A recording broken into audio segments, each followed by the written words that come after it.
Hello, ladies and gentlemen, boys and girls. Hope you're having a lovely day, evening, wherever you might be in the world. Just having a bit of fun. Welcome to the playoffs, week 1 of the AEL Esports University League for CSGO. My name is Has Daddy Slim, and I am pleased to welcome the man of all trades of casting. You might have seen him in Siege and Dota around AEL, and he's here tonight helping me out with a bit of CSGO. It's Mr. Blue Panda Cast. How are we doing, man?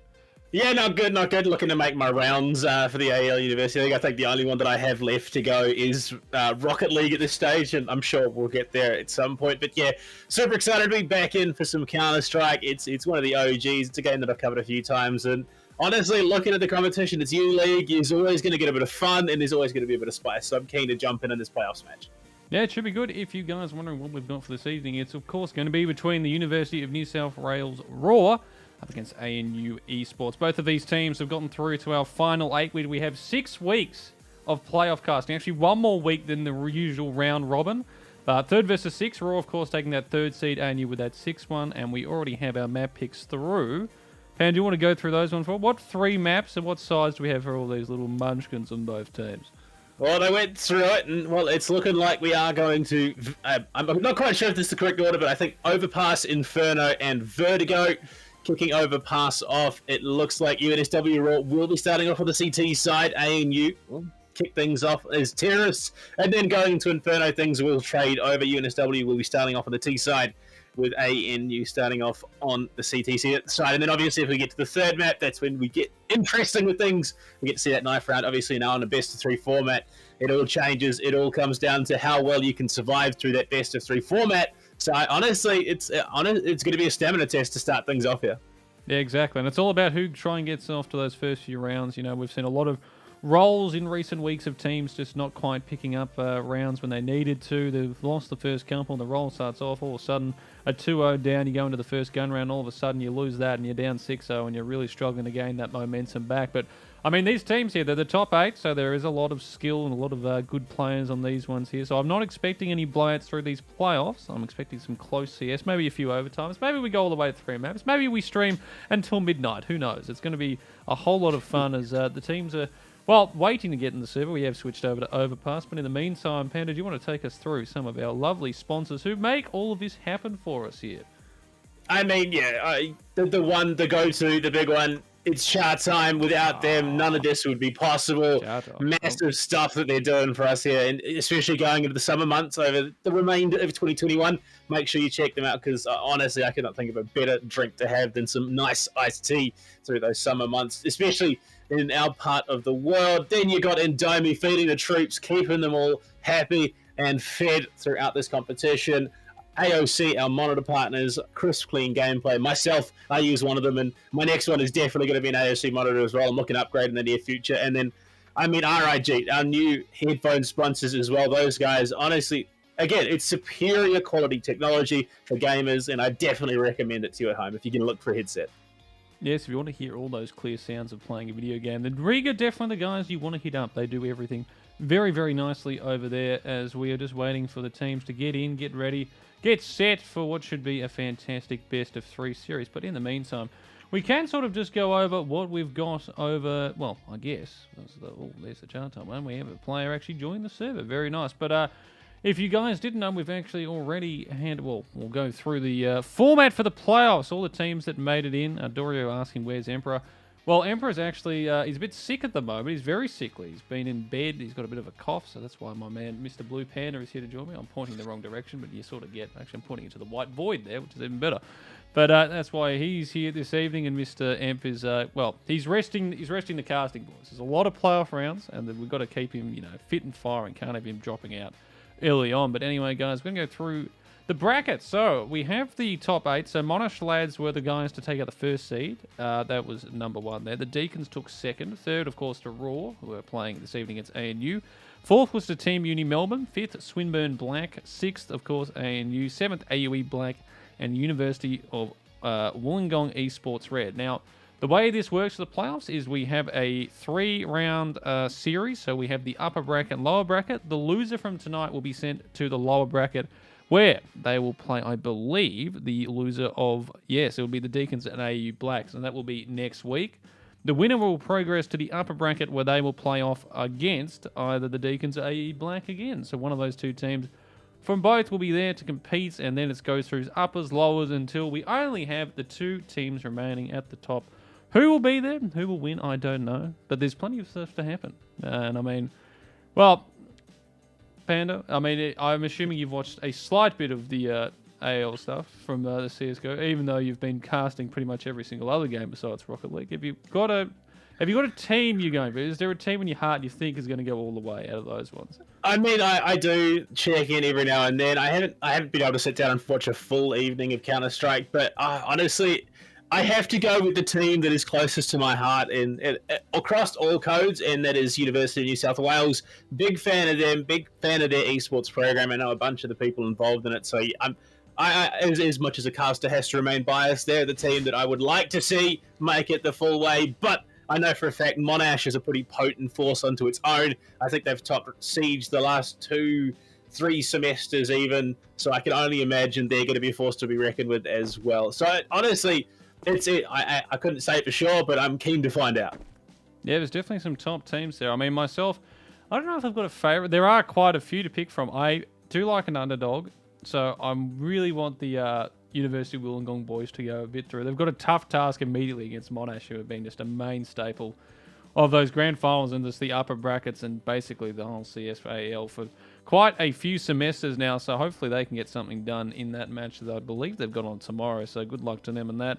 And also, I mean, Swinburne Black. I've got a few mates who go to the old Swinburne, and hopefully they can give Team Uni Melbourne a run for their money. But again, no bias free across the board. It's all here for good fun and hopefully some good CS from all involved, as players are starting to join the server at the moment. They are just making their way slowly but surely. But I mean, Pan, do you have a prediction for tonight? Are we going all the way? Is it going to be that 2-1, or are we looking at a 2-0 clean sweep for one of these teams? Because I mean, on paper, I feel like most people would favour Raw, but ANU Esports have had a very, very nice run in the round robin so far, and definitely wouldn't rule them out of taking this one, even in an upset. Who knows?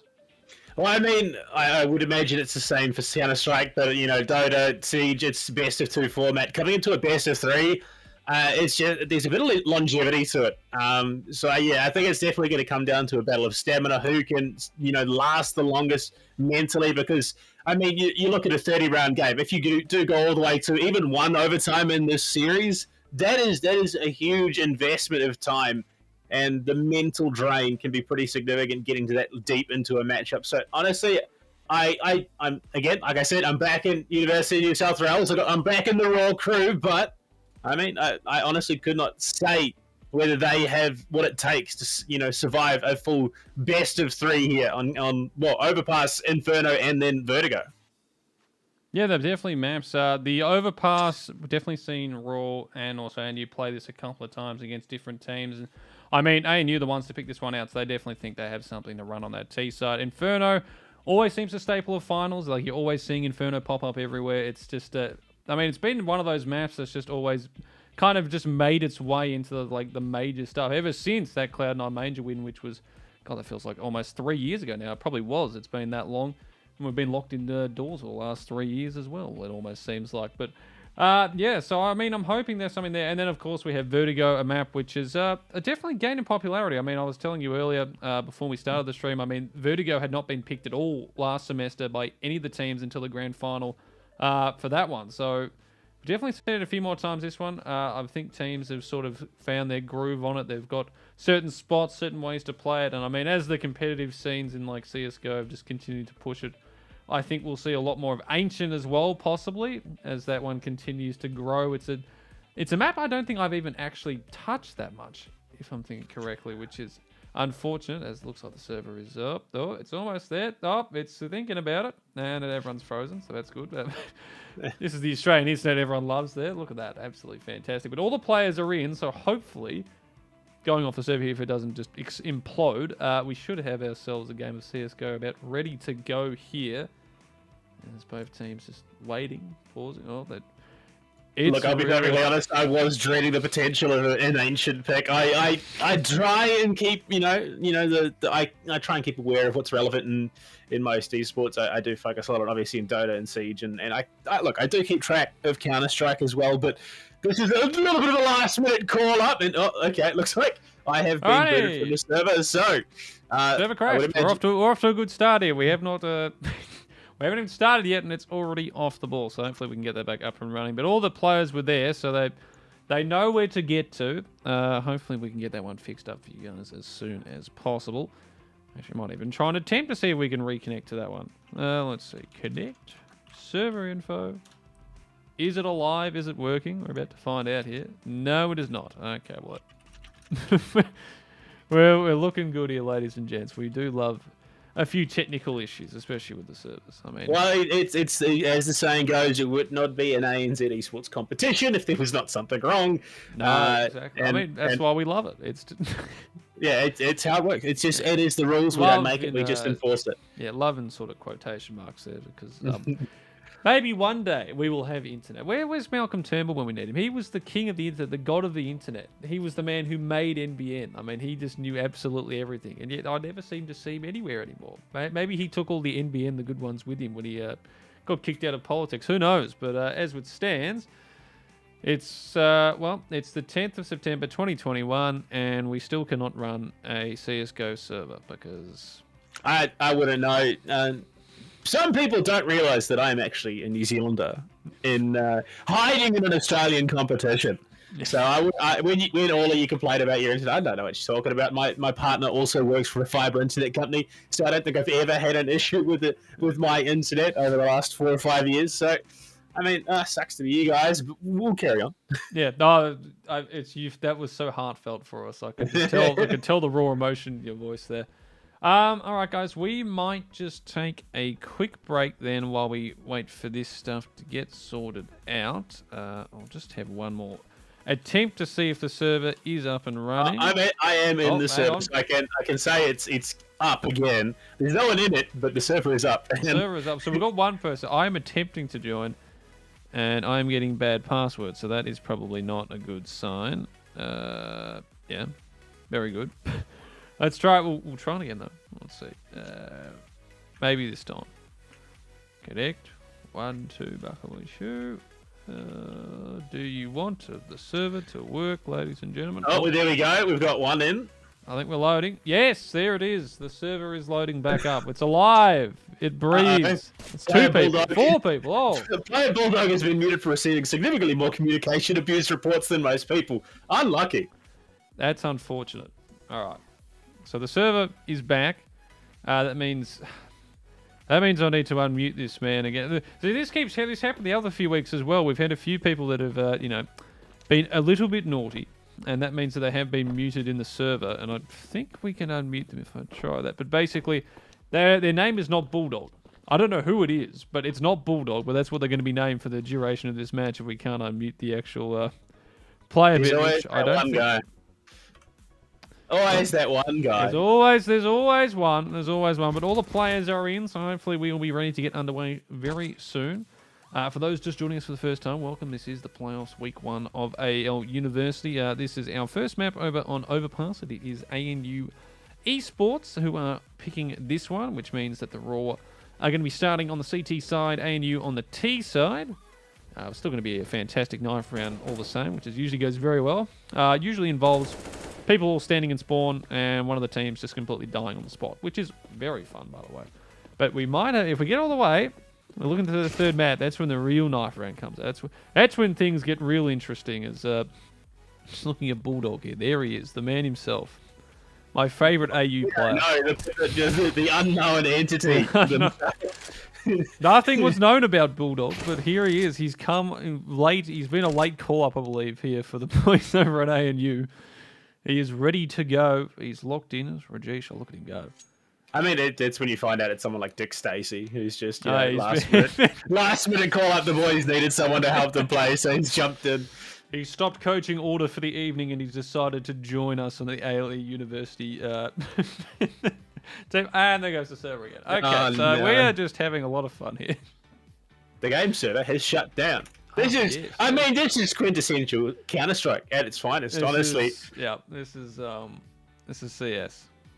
This is CS, and this is AEL. I wouldn't say AL, because usually most of our servers run pretty well. I would just say this is AU internet. at its finest, which we do love to see.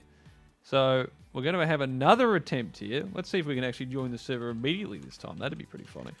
Yeah, you might love to see it, but all Australian seeding is 480. It's like, this is it. This is the quintessential. I am so straight-faced about this because it is just the norm.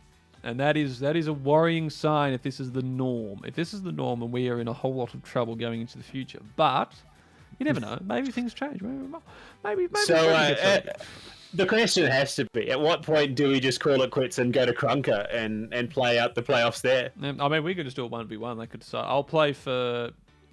Well, you play for Raw since they're your Pharaoh. I'll play for the guys over on ANU. We'll just do the 1v1, and whoever wins that, goes through the next the upper bracket. Simple. I mean, people would be upset because I actually used to live in Australia. I was only like 5 at the time. But honestly, the university I should be going for is QUT because we used to live just outside of Brisbane. So betraying your hometown, mate. That's all right. So do Queensland fans. It's fine. I mean, technically speaking, I'm from New South Wales originally, so I should be going for Raw. But I'm more inclined to be supporting a Victorian team. So, I mean, I think we're both betraying our homeland at the moment, which is what would the traditionalists think of that? Who knows? All right. Who cares? So hopefully this time we will be able to get this one up and running as the teams continue to join in, and we can actually get some serious underway. I must say, we've been talking absolute just nothing for the past 15 minutes or so, and we've done an excellent job. But I hope you've all enjoyed that because it's just it's fun. Don't you just love doing it? It's just. Hello and welcome to the AEL University Counter-Strike podcast. We love you. We love having you here. Weekly installations will be uploaded to your favourite podcasting platforms, so make sure you check them out. We've got one in the server again, 2, 3. Here they come. Quick numbers. So we're going to switch across to the in-game here. Watch out. They figured this out. They're speed running it now. They just storming back on in. 2 versus 2 would work. I mean, it's equal, so we could still play out the map. I don't know quite how well this wingman format would work on Overpass, but I'm sure we can make it happen. I don't know if Overpass has wingman. I'm trying to think. I know. I think it does. Yeah, I think it does. Yeah, like you play from, I think it's like Dark Stairs down to the B and A bomb site. So it's like it's much smaller. But. Yeah, I usually find that wingman is just a way for. The incredibly skilled hackers of CSGO to test out whatever cheats they may have installed the previous week from their mother's credit card, which is usually something that works very well.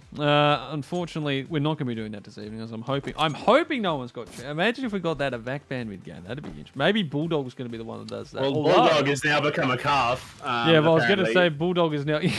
Yeah, I was going to say his name's going to change because it comes in. There he is, Calf, who has replaced Bulldog, who, of course, was replacing someone else that we don't know. I still feel like you can unmute the person.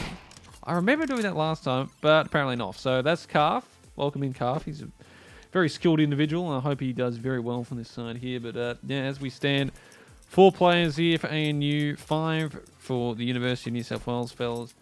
And already, so we're 20 minutes in. We haven't had a round.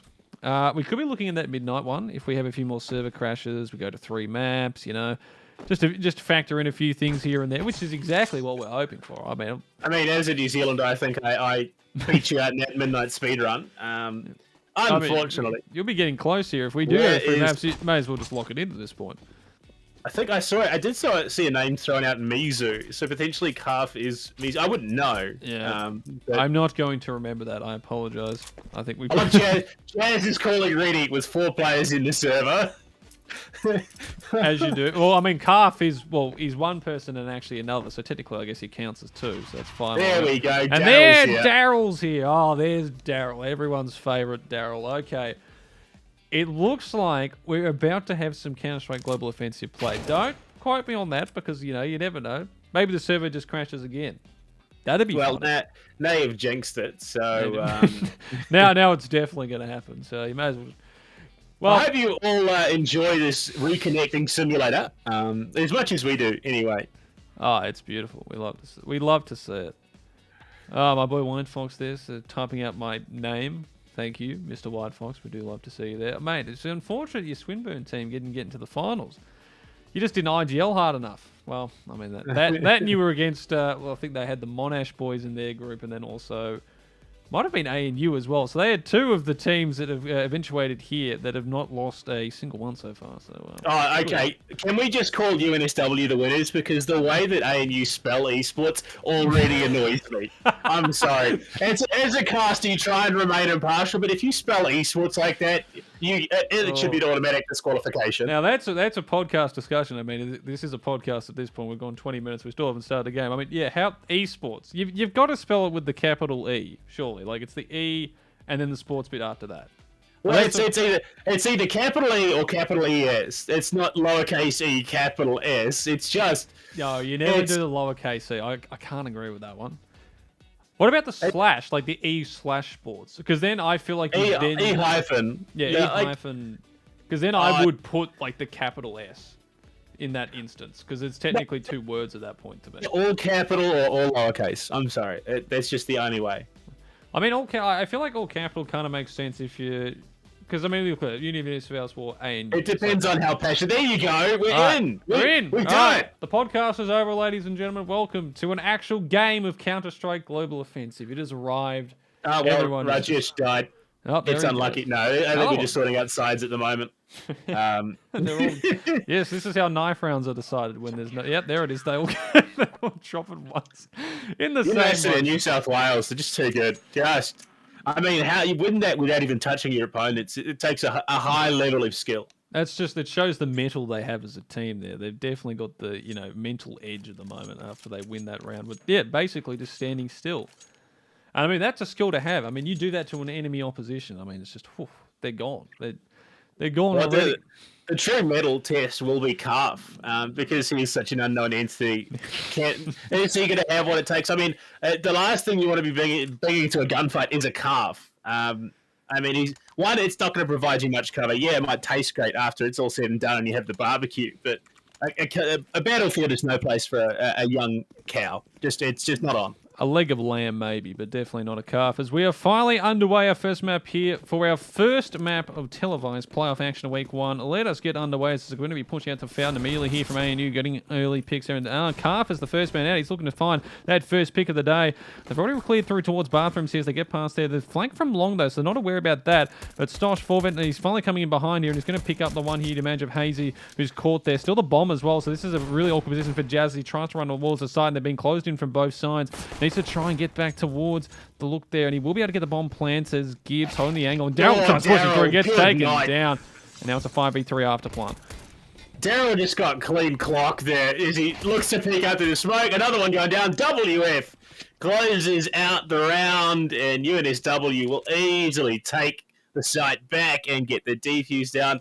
I mean, ANU, it was a good attempt to start things off, but the pinch from long shut it down quickly.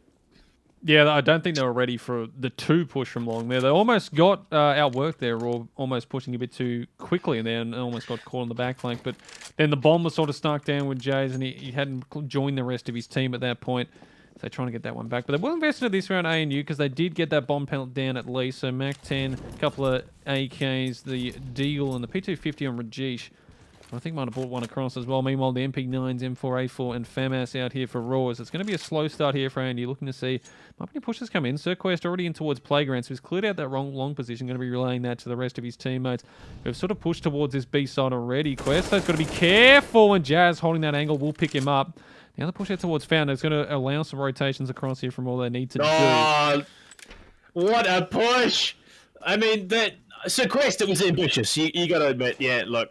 He was looking for it. They lose a gun. It's just going to hand over even more economy to ANU. You got to admire what he was trying to do. But, I mean, this early in the game, maybe a little bit ambitious. Now having to play from a man down, and with the amount of time left to ANU to potentially look for that execute onto the A site. Now going to be pushing long. That is a call that has been made. And with that extra gun, it just leans that much more to ANU side. They've got 3 rifles to 3 SMGs and the 1 M4 for WF. They've got a lot that they can do. If they find this kill on a Stosh, nice. At the moment, there we go. It's going to be a dual swing. They find Stosh in the bathroom, and all of a sudden, they're just going to start to explode over towards A. Now Gibbs needing to hold this one up close. Gets the first. Almost looking for the second as well. Calf takes him down forward with the trade back. 3v2 situation. The Bombers drop 30 seconds. Both of the Raw players over towards this A side as it comes in now. Jazz trying to find the first. Already there towards Transformers.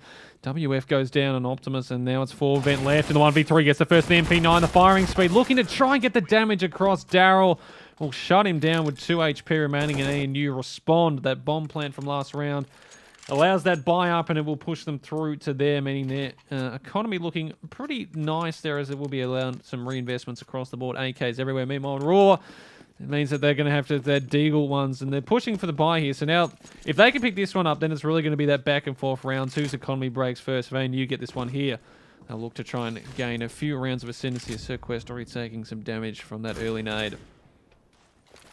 Dow going to cop a shot there as well, but I mean, UNSW, I think the name's Raw, living up to it, being a bit aggressive, looking to play some of those forward angles. As you would expect on a map like Overpass, they are going to be looking to play that much more aggressively here. If they can take an AK away, that'd be absolutely huge for them. And with the pocket cannons that are Deagles, they could really look to do some damage to the economy. Yeah, we've seen some crazy Deagle plays all throughout this season, even the last one. Sometimes it's just when you think, gun round against a few Deagles, a couple of pistols, it's easy win over the board, and then all of a sudden someone just pops off 3 heads, wham, bam, thank you, ma'am, and you find yourself on the losing end of what was a full buy, and ANU now sitting up towards this B site. 2 players sitting here waiting for this one to receive. WF and also up close here, Gibbs. The swing round. Gibbs will pick up the first calf there with the trade, though. WF still towards barrel on the jump down as well there. As WF already taking a bit of damage. He will be able to spin down through that smoke, but already they jump down towards the site here. Unfortunately, it means that Forben sort of just stuck towards his position. Stosh actually just running on out. Picks up Rajesh Hainsey again with the trade. Now you continue this one on a 3v2. Jazz picks up another. Stosh! Yeah! 1, 2! Almost a third as well. And now Carf has to clutch this up. And as I was saying, these Deagles just sometimes pull out of nowhere. Stosh looking for this final kill. This 1v3 clutch. He's picked up the AK as well. Stosh has clutched it out. No kid as well, and gets it done. A 1v3, and ANU fall to pieces at the hand of Stosh. The Deagle King to start off this one. 2-1 after 3. Whew. Not bad. I mean, it's the power of the cannon. And when you got 5 of them all, like, honestly, each shot connected as a victory, and they were just able to steamroll through Stosh. Man, get that guy a broom, because he just swept aside the remaining terrorists. ANU are going to be absolutely fuming right now. Yeah, that is a hard one to swallow, and it means this economy battle keeps going. Again, reinvestments to the AK now. They've got the 3 Deagles across the board. Meanwhile, Sir Quest, WF, those MP9s, M4s, and the rest of the players. Already Sir Quest, so he's getting really aggressive towards long as well there with Stosh. So they're trying to get early ascendancy towards that playground area. Really control that A side. They get the information across that there's no pushing, that it's probably going to be heading towards that kind of B area. Meanwhile, Hazy throwing out that flash. They want to actually peek out here, and they're going to be pushing past this Sir Quest holding the angle. I don't know if Daryl's going to be expecting that close. In fact, the spam through from Quest. He heard the footsteps. Jazz does get the tray back onto Stosh, but Quest looking for a second. The MP9 coming alive. Picks up the AK as well. Looks for another. Hazy shuts him down. So it's still a 3v3. And ANU, they know where the bomb is, Raw, but they still have a chance. A minute left on the clock to rotate, or possibly look to invest in a few more guns here. They pick up that M9. And the round still very much alive for both teams. 2 rifles and an SMG, the 2 rifles and an SMG. AKs versus M4s, a little frag grenade thrown from lowers, just trying to deter them. Funnel them through mid if they can. And you need to play this one quite smart. You look at the economy, it's looking a bit dire. If they lose this one out here, they could find themselves struggling to commit into the next round. But early on enough, and Gibbs finds one with that little flash out of WF. Another one can't be found. A nice dink on a Rajesh, though. As, Gibbs does fall, means that this is entirely doable for the remaining units. Vit is there. Rajesh falls. It's now on Hazy. And the spray, a second one in the round, will push UNSW up to a 2-round lead. And you look at the money, it's all looking pretty bleak for ANU.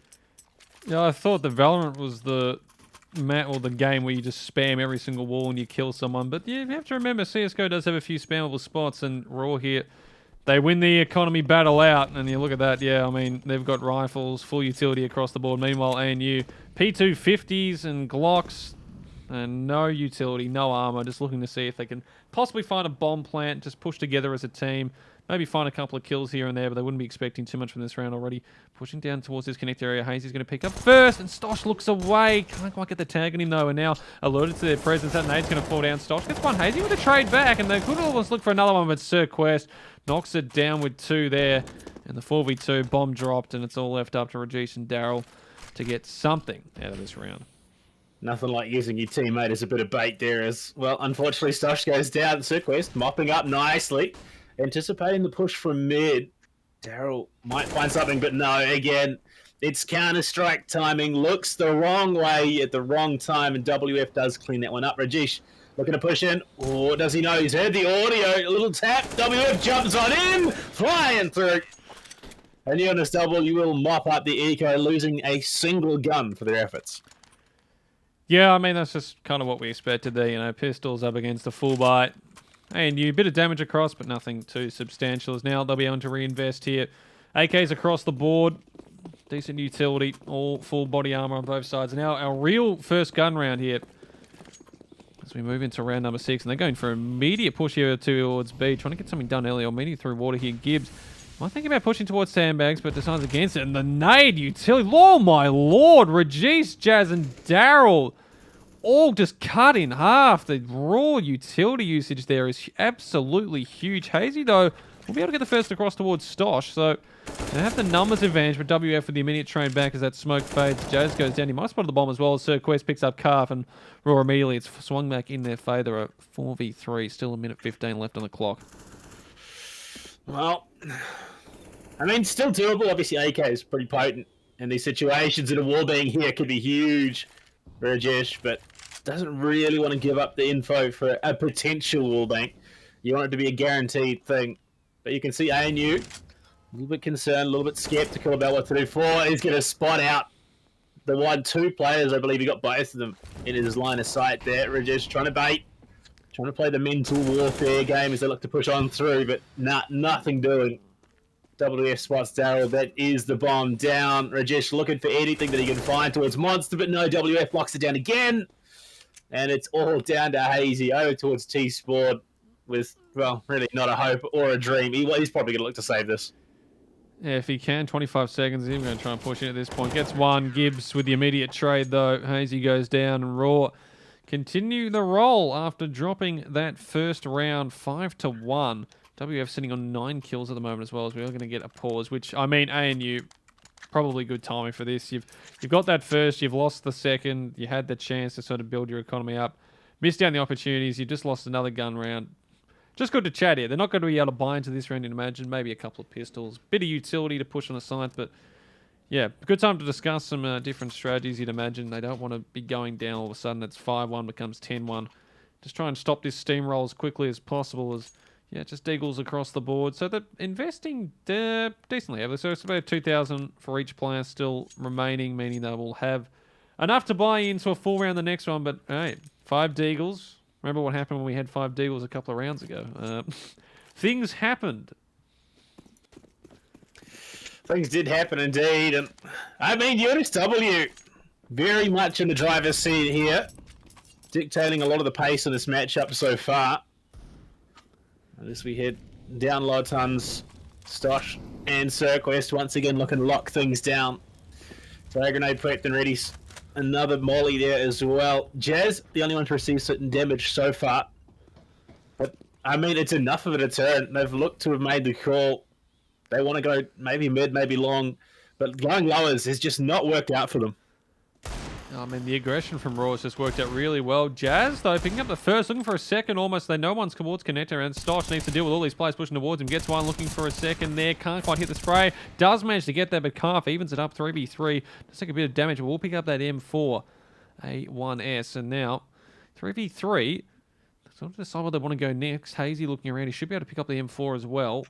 Bit of utility as well on both of those players lying on the ground. And thinking about pushing towards this A side. The problem is if they do want to rotate towards B, there is that one player sitting towards Connector and Gibbs. Meanwhile, Rajesh already getting up towards B, possibly to part of distraction as Hazy. Don't know if he's going to be ready for Forward sitting in this left corner here towards Long. They're going to look towards that area. WF, meanwhile, jumping towards side. Forward gets one. The Calf gets a trade, but immediately taken back there by WF. And now a 2v1.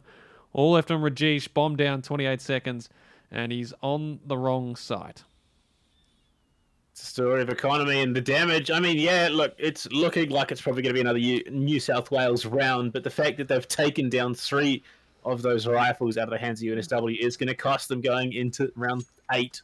He kind of needs to die here because he will... That's what I'm thinking. The time's not the greatest. He's just going to try and force it. And if WF was smart, he would have just left it, but no. It's going to give him a swift death as he pushes up from lowers. But the urge to kill was too high. Exactly. It always is. You hear those footsteps and the timer goes out the window, but ANU, another reinvestment here. The AWP coming out for the first time. Hazy's going to be picking up that. Meanwhile, Sir Quest has one of his own. They just need to try and find a way to stop this run. 6 in a row here for Raw after losing the initial pistol. And they're going to be trying to push out towards that long party area. Try and get aggression before Raw does. They've been trying to hold that one pretty well so far. Already up there on towards that party spot is Sir Quest. So he's getting really aggressive there early. He's going to get taken down from that as well. Calf gets him. Now, though, Forvent spots out one. A couple of others gets that trade back. 4v4. As Daryl sort of sitting in that position, looking towards that connector area. That Molotov will stop any form of push coming through. Gibbs already pretty low down towards there. In fact, he's still sitting around that B site. It's Raw. Still holding positions, and now Stosh. This becomes a problem if he pushes through here. Daryl's got the angle, and he yanks him down. 4v3, and ANU an opportunity for 4v3 to start pushing on towards this A side here. Forvent holding towards Bank. Has a nice little nade there. Cheeky over towards Calf and Daryl, but only a little bit of damage actually comes through. WF pulls back towards A, looking to join up with his teammate. Cut this line of sight off, but Forvent, that's huge info, catches Calf. They lose Daryl as well. WF with a massive headshot, and all of a sudden, man count advantage back the way of UNSW, 3-2. Hazy with that AWP could be more of a liability than anything in these close quarter angles. WF with a cheeky little nade over top. Hazy tagged it just a little bit further. Spots the gun, fell in their head. The pin keeping him alive. Rajesh finds Forvent. That's the trade. And a 1v2, all of a sudden, it's just been trades back and forth. Gibbs now joining up with WF on the side. Rajesh swings out, but Gibbs is there. UNSW, the coordination is getting a little bit scary. Yeah, the way they worked around those smokes as well towards long, especially just outplaying ANU there. They had the numbers advantage, a chance to stop this run of now 7 in a row. And again, they're back on to just a pistol bind. Deagles across the board. This is not how they would have wanted to start this series here, especially on this is their map pick as well. So things really need to start changing if they want to take this one all the way. In fact, take anything at this point. Quest already with that all position. They're so aggressive over towards Fountain already, holding that angle. And Stosh is going to get flashed in here. He could even find a couple. He doesn't though. Calf holding it perfectly.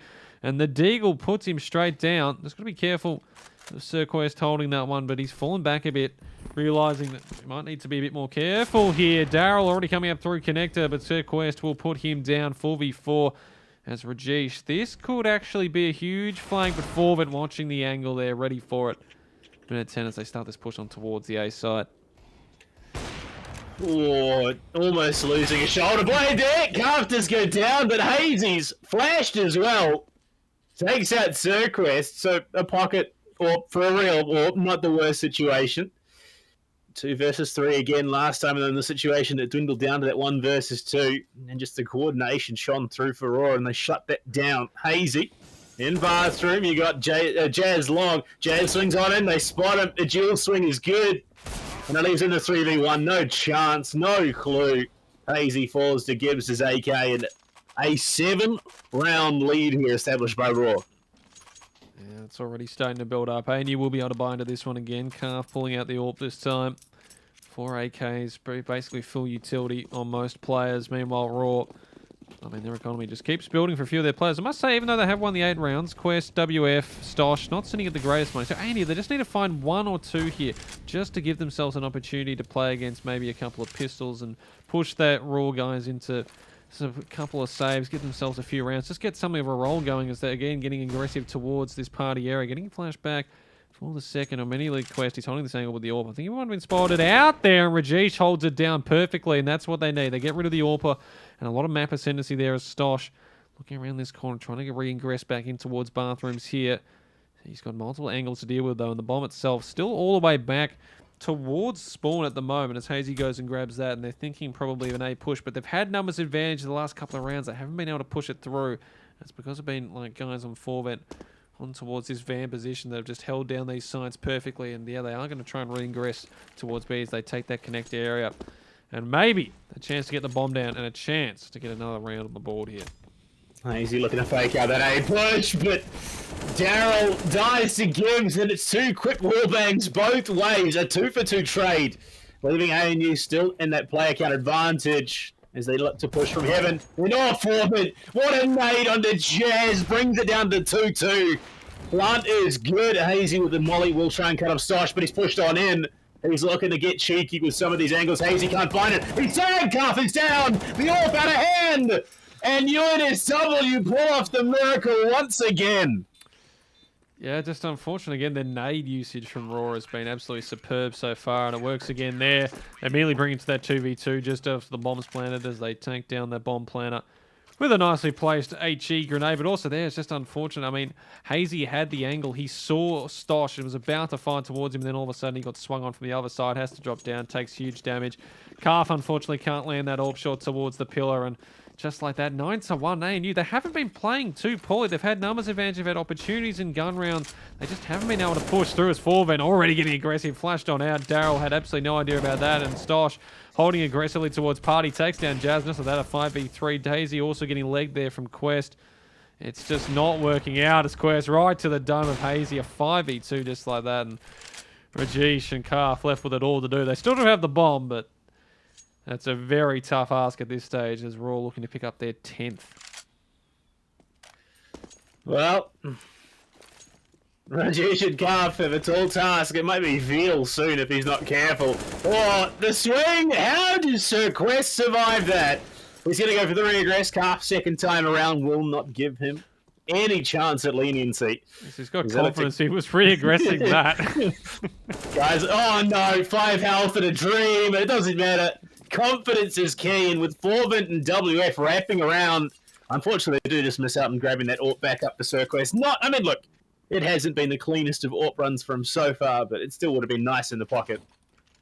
Yeah, plenty of money to reinvest, though, across the board. They're going to just go for the M4s at this stage, though. I think they're feeling pretty confident about holding these angles, but just the aggression there from that round. I mean, they immediately get those 2 picks, even a third. Just make it a 5v2. You're not even a minute in. Again, they're just re-aggressing through that smoke there. This time, 4-vent is going to get caught out, though. Calf puts him down. The Deagles, will they finally be able to pull off this round here? But Gibbs and Sir Quest immediately swinging it back. Daryl gets one, but Quest keeps that numbers advantage towards Raw. And again, I mean, ANU, they're getting a few picks here and there. They're not playing too badly. They're going for these trades. Unfortunately, every single time, they just don't seem to come off as they try and push towards this B side. WF holding the angle, though. He should be able to find at least one here, or at least get the information. And hearing all that, he will allow the blonde pants, so an opportunity here to try and hold off, but with only a nade, it is going to be rather difficult. And again, I mean, just like that, the nade usage right on top of him before he can do anything, but Rajesh giving them a chance. Oh, the swing and Stosh almost gets an excuse, but he's going to find Rajesh instead. And once again in the post plant, UNS Raw hold their nerve and take it down cleanly. Massive stuff out of UNSW Raw to start this series off. And you unfortunately just can't quite find it at the moment. I mean, I think this is the problem. They have Esports spelt with the lowercase e. I think that's what's affecting them right now. This is, as another pause coming out as well. Now, again, they need this one. Just to discuss a few things. I mean, this is tough. You win the first round. You've got a bit of confidence. You have an opportunity, you think, to push to the next one. In fact, they didn't win the first round. They won the second round. So they actually beat off the pistol round there, which the reinvestment they did put in, which is always very hard to do. So credit to that. But then, unfortunately, since then, it has been the exact opposite. And we find ourselves now 11-1 Raw, 10 on the trot. And they really just need to find something, a couple of rounds to go. And they're going to try and get aggressive towards B. Quest already knows some ward. Ward position. Calf. Nothing he can do there as he gets taken down immediately. Daryl looking to try and find someone there. Unfortunately, I don't think that nade even made it over the wall. Things just not going to plan for ANU. Gibbs trying to get pretty aggressive there with Quest. They're going to take a bit of damage from that one. 5v4, the heavy advantage. They also have the boost. 4-vent takes that one down the spam through to try and get something back there from Daryl. Oh, no! Well, body blocking the frag, yeah, mate. You can't not everything's going to go your way. Daryl getting spammed through the wall, but a 5v3. Rajesh trying to get aggressive towards A now. Just finding something just to get into these rounds. Unfortunately, hasn't been the case. Forvin does provide something in presenting himself to Hazy, so maybe an opportunity with 50 seconds left on the clock. I mean, the spread is there. They could look to get it onto A here, but unfortunately the way that UNSW have been able to retake time and time again has to be of some very real concern. They're still there. Sirquest has time and time again tried his luck in these situations. Rajesh finds Stosh's head. Means that it's just Gibbs remaining on the site. The call has been made. The quick rotate coming down with 25 seconds left on the clock. And ANU looking to get themselves another plant in the 2v3. Gibbs! Oh, Daryl! What a shot! No chance at equalising there. And it's all on WF running up. He's spotted. Sprayed down. Daryl is just a demon. What a way. They stopped the bleeding. Unfortunately, they now need another 9 in a row to equalise. But hey, it's something. A round's a round, you take them, especially when you're ANU at this point. They finally get one back there. And yeah, Raw just got a bit too aggressive for themselves, got a bit too overconfident. And even with all those rounds won, yeah, they're not exactly with the biggest buy here. I mean, Forvin's got the FAMAS. They're a bit low on utility for a couple of players, but still, they're going to be trying to pick up round number 12. Meanwhile, ANU trying to string a couple of rounds together here. Jazz already pushing out there in Quest. Going to be spotted out as well towards Long. He's trying to get a bit aggressive as well. And Molotov. And the backup as he just decides, I'm going to make my way back towards the A site, as will Stosh. So they do allow ANU to take control of that party area and towards Connector. Also Long here, as Daryl flashes his own teammate, which you always love to see there. Does work out in the end, though, as Karf, his eyes wide open, puts down Stosh forward with the tray back on towards Rajesh there. But Sirquest getting shut down towards Long, and all of a sudden ANU, they have the advantage numbers again, a 4v3, and no one on the A side at the moment, as if they can push in now, get all the Molotov smokes down, allow themselves to get onto the site, and they will. Should be a plan, and a chance around number 3 yet. Well, this could be the momentum they need. Down with the spray for that smoke deters WF. He's going to be tagged up himself, and another molly in is going to push him completely off Optimus. Jazz, though, this rotate could be exactly what they need. The spread to pull off of the site to play for the best post plant they possibly can find it for. With this smoke in to cover the cross, Daryl gets a bit too high and mighty there. Gets shut down, so does Calf. And we're back in that 3 versus 2 where UNSW have shone time and time again. Jazz is low. Who's going to swing out and find 4. Bring it back to 2-2. A little bit of a ninja going through. And WF with nerves of steel holds it down so Gibbs can get the job done. And I commended them for it just moments ago, and it's what cost them the round in the end. Yeah, unfortunately, just a bit too late on that second swing, and ANU, another opportunity goes begging. Meanwhile, Raw, 12 rounds on the board, and they are cruising in this first half on Overpass. Of course, this is ANU's map pick, so things need to start turning around that CT half, but they've still got one more round here to see if they can get something done. Full buys pretty much across the board. And again, Raw, they win the round. Forvin on the FAMAS again, though, so you have to sacrifice a couple of things, but full utility, full body armor, and almost full kits. WF deciding to give that one up. Meanwhile, Quest! Ooh, well, he gets spotted. I think he jumped a little in his chair there, throws down that smoke, and decides to push on out Stosh. Moving back towards this A side, where 3 players for Raw, currently waiting for what they imagine is a push towards this A side. Picking up towards Long, that jump push. I think he might have spotted one out there as well as Daryl. Tending towards Connector, and knows he might have an opportunity once that's pushing in. Unfortunately, the flash just a bit off there. Forvin swings around the right time. Calf with the trade back with Forvin. 2 on the FAMAS as well. They know he's on that angle, and Hazy holding it, looking to spam through, and he times it perfectly for trying to get away as quickly as possible. Unfortunately, leads to his utter demise there. But again, the nade usage. Hazy's down to 57. They've just hit every single one so far. Daryl pulling out the smoke. Son, you've got to have your gun out in those situations. Stosh grabs a double. And now Rajesh left in the 1v3, bombed down, all the Raw boys rotated across, and, well, 2 flashes in hand. He has an opportunity to see if he can get a peek in while they have to push away from that flash. WF jump peeking around those boxes. Should be able to spot him out really quickly. I think he might have just seen the shoulder, if anything. 20 seconds, has to push in. Nothing that he can realistically do in this situation. Gibbs even looking behind just in case he's there. And this looks like a 13th and final round of this first half as here he comes, running on in. Stosh knocks him down and Raw 13-2. Pretty decent one. I'm genuinely curious though, in that bathroom hold, how much damage Fulton actually did to Sir Quest before Carr finished him off, because I'm positive there were at least 3-4 shots to the back. So for some friendly fire involved in that exchange in the bathroom. But now going into the second half, UNSW, they've got a lot of room to work with. 11 rounds they can conceivably throw away before we even get close to equalising here. So ANU might be a case of look to the next map, look to Inferno and try and figure out what they need to do there, because Overpass, I mean, we've seen crazier comebacks in the history of Counter-Strike, but this, especially given the way UNSW have been playing this, it seems a bit insurmountable. Well, never say never, as they look like they want to have this half. The two players pushing towards A at the moment, so they're going to try and distract with that. Calf with a lovely shot right to the head of Forvet. Going to start that off pretty nicely there. WF, meanwhile, towards this B side, and they will spot out Jazz. They do have the shot. Reduced over the trade back, and still staying alive as is. Gibbs finally shuts him down, 3v3. They should be able to get the bomb plant down here. The moment Stosh moves, he's going to be in trouble, though. They are firing towards that position. They know he's there. Down to half health. He swings on out again, takes more damage as Hazy holding that angle, and they're trying to find something here. Anything ANU. They want to start this on as quickly as possible. Stosh, he's not moving, does not want to move. Calf already down to 21 HP. They're pushing now, but Stosh finds Daryl. Calf jumping on down. They just need to find these picks here. Gibbs holding that side. Calf, that's what he's after. His second kill of the round. Another one, possibly with Sir Quest. Stosh is low, so an opportunity there. One for Calf off third. He's looking for a fourth to try and clutch this one out. Does have the kit as well, so doesn't have to push this one too quickly. So Quest holding the angle, though, pulls it off. 7 HP to save. And University of NSW, which of course stands for New South Wales Raw, 14 on the board. Well, that's unlucky. That is truly, truly painful. You can see ANU don't want to invest too heavily. They want to commit their final stand to round 18.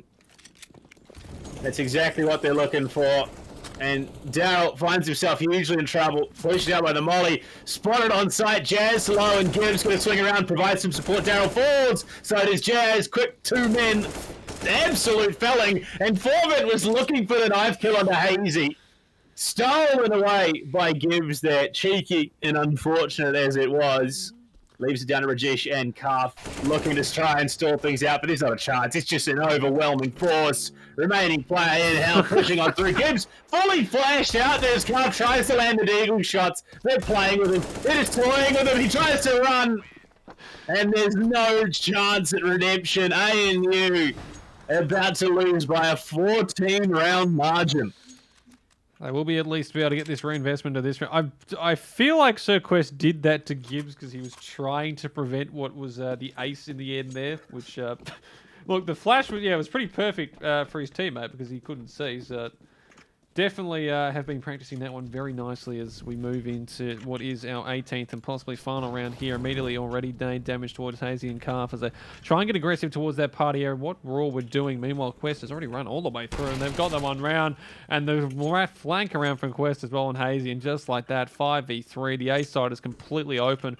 A quick rotation back from Jazzy. Might be able to get there just in time. But that Molotov should stop him. Actually pushes past it, and I should say Daryl rather than Jazz. And, well, it doesn't matter who it is at this point because it is just not working for ANU. A 5v2. They have a kit, but I think this might be all she wrote here on Overpass. Totally. Just goes for the full send, dies to himself, not wanting to give Excelsior the kill there. And, well, unfortunately, with the plant down, and Sir Quest, he's just going to rotate around. Stosh and Sir Quest shut it down. It's absolutely massive stuff, and yeah, not a single player on ANU going to top one of the categories yet. Absolutely huge. Yeah, unfortunately, WF with 19-17 for Stosh. Every single one of the Raw players above 15 kills. Meanwhile, Calf the highest for the ANU boys with 13. But yeah, unfortunately, just does not go the way for them there.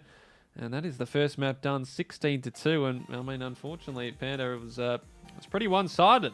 There's something I did say before, and I was thinking we were going to see less of in the finals. But I mean, sometimes you're just not switched on. And ANU, unfortunately, they got the one round after the pistol, and then Also one round a bit later in the half, but the only two they could find, and I mean, credit's due to Raw, they looked very well oiled there on Overpass. And now we'll look to try and close it down on Inferno.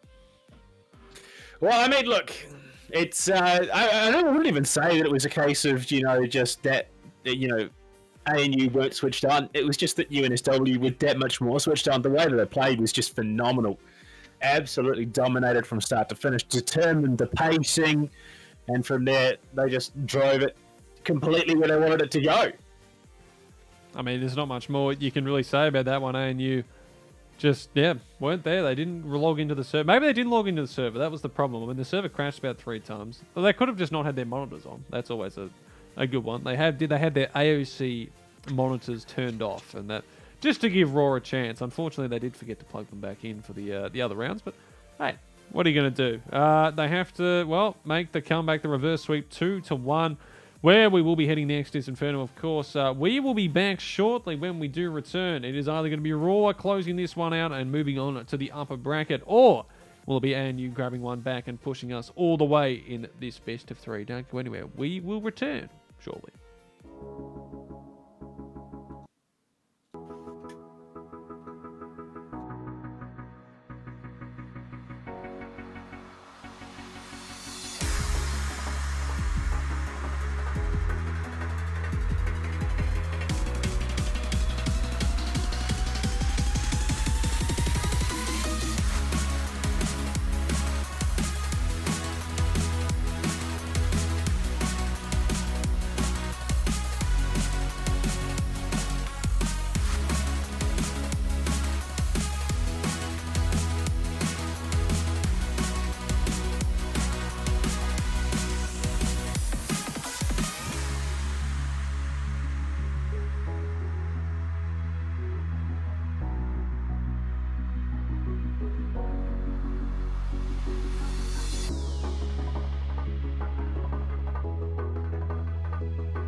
Hello, ladies and gentlemen. Welcome back to this lovely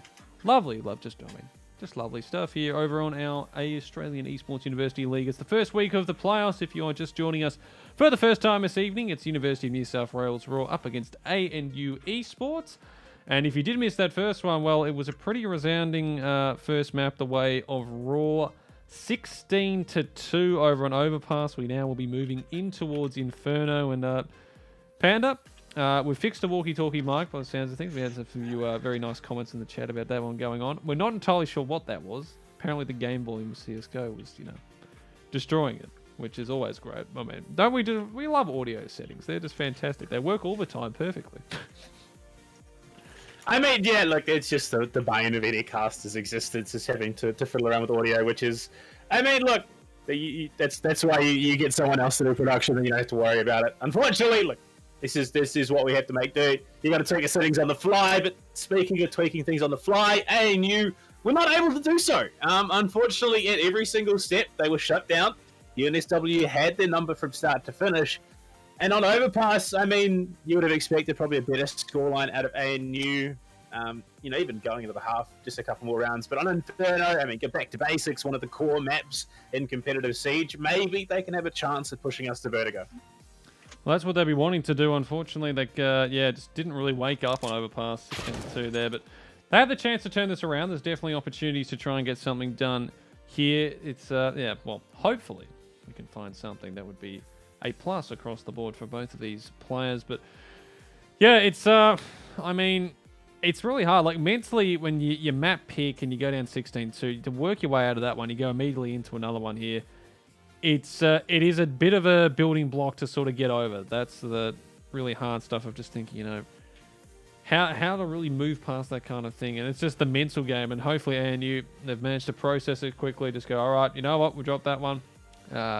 We move on to the next. Simple. Win that. Push on to the third. Win that. We win the series. Simple. We win the whole championship. We're the AEL CSGO gods. That's how it goes. Simple. Just... It's not that easy, unfortunately. I mean, most teams wish it was, but I feel like they just need to hit the old reset button, look to try and get out the pistol round, maybe push on, get a cup, just get a roll going, sort of like Raw did on the other side of that overpass map. But they're in the box seat here. I mean, they've got their pick of Inferno. They've definitely been pretty decent on this map for a fair period of time. They get to start on the T side, which I feel... I mean, Inferno, for me, personally, I don't know how everyone else, of course, thinks in this regard, but I feel like it's pretty evenly sided CT and T side. Like you'll find a lot of sort of even 8-7 halves across the board. So, well, it's going to come down to seeing who can just start this one off as both teams now getting into the server. There they are. They're all sitting in there. Yeah. And the pistol, the roll, the knife round is out. Look at that. Amazing. Already a few players have dropped to the floor. In fact, they've respawned. And now, oh, there they go. They're back again. Well, that's also the second round in a row where WF has killed himself.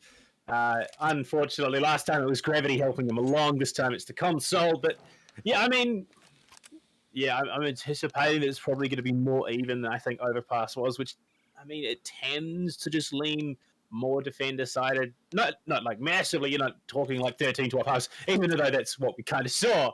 But like, yeah, Inferno, there's a lot more room to maneuver. You just have that many more options, and early picks can definitely translate into big bomb site takes as well. Well, that's what they're looking to do as we get this one underway. Raw, they're up 1-0. They have a chance to close this out 2-0 and push themselves into that upper bracket second round. Meanwhile, ANU trying to get us towards the third map, and it's immediately Raw. They're going straight down second mid, trying to go in towards those apartments. In fact, they're going to bypass the apartments, go straight back into mid anyway, pushing towards that left side. Maybe looking to do just the reach around here on towards that B side. I know, very nice name for that one. That is exactly what they're doing, and it's going to be our man over this side. Hazy's going to be running into every single one of them, and now all of a sudden, Daryl's realizing, oh boy, I've got a lot of people coming towards my direction, tucked in the corner towards the fire pit. Needs to try and find something. Meanwhile, Jazz on the rotate might be able to find one if they're trying to plant the bomb, but Gibbs already pushing towards there, and he's going to get that angle down, but Jazz holding it nicely, and we'll pick that one up. Daryl, meanwhile, he's still on towards the side, gets one, looks for a second. He actually puts down the bomb as well. 3v2. Sir Quest getting it back, though, into the 2v2 as the bomb still hasn't gone down, but it's just anyone's game at this point here. Oh, Jazz, a little tap on the head. There's still a minute left to play, crazily enough. So Stosh has the opportunity to make this one happen. If he found that kill over towards Calf, and CT could rotate back towards A, and it makes it that much harder for Jazz, and that's exactly what he's done. He's going to start pushing over towards A, and you look at it, Jazz just thinks, oh, God, what have I got to do here? He's just going to wait. He does. That's all he can do right now. He is just going to have to wait for that bomb to go down to try and go for that retake. Massive stuff already out of UNSW to start this second map off. But, I mean, this is the unfortunate nature of a push like that. In a world where you can't actually travel beyond your own borders, I can understand why UNSW want to go around the world. Jazz now, well, all to do. Already pushing through here. He's making so much noise, and Stosh on this angle. He's not going to check it. Either Stosh misses the shots, though. Stosh, oh, no. Oh, I've done that many a time. You got to feel for Stosh, but Jazz pulls it out, a 3K in the round, and exactly the start ANU were after. They get that pistol as the match pause comes in as well. So maybe they're all just poking fun at for it's Stosh the Raw boys. That is that one hurts, unfortunately, but well.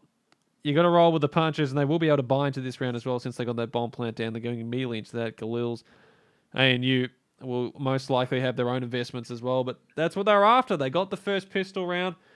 It went the entire distance there, but they get the job done. And, a Mag 7 coming out there from Hazy. You do love to see the old Swag 7 just pop out.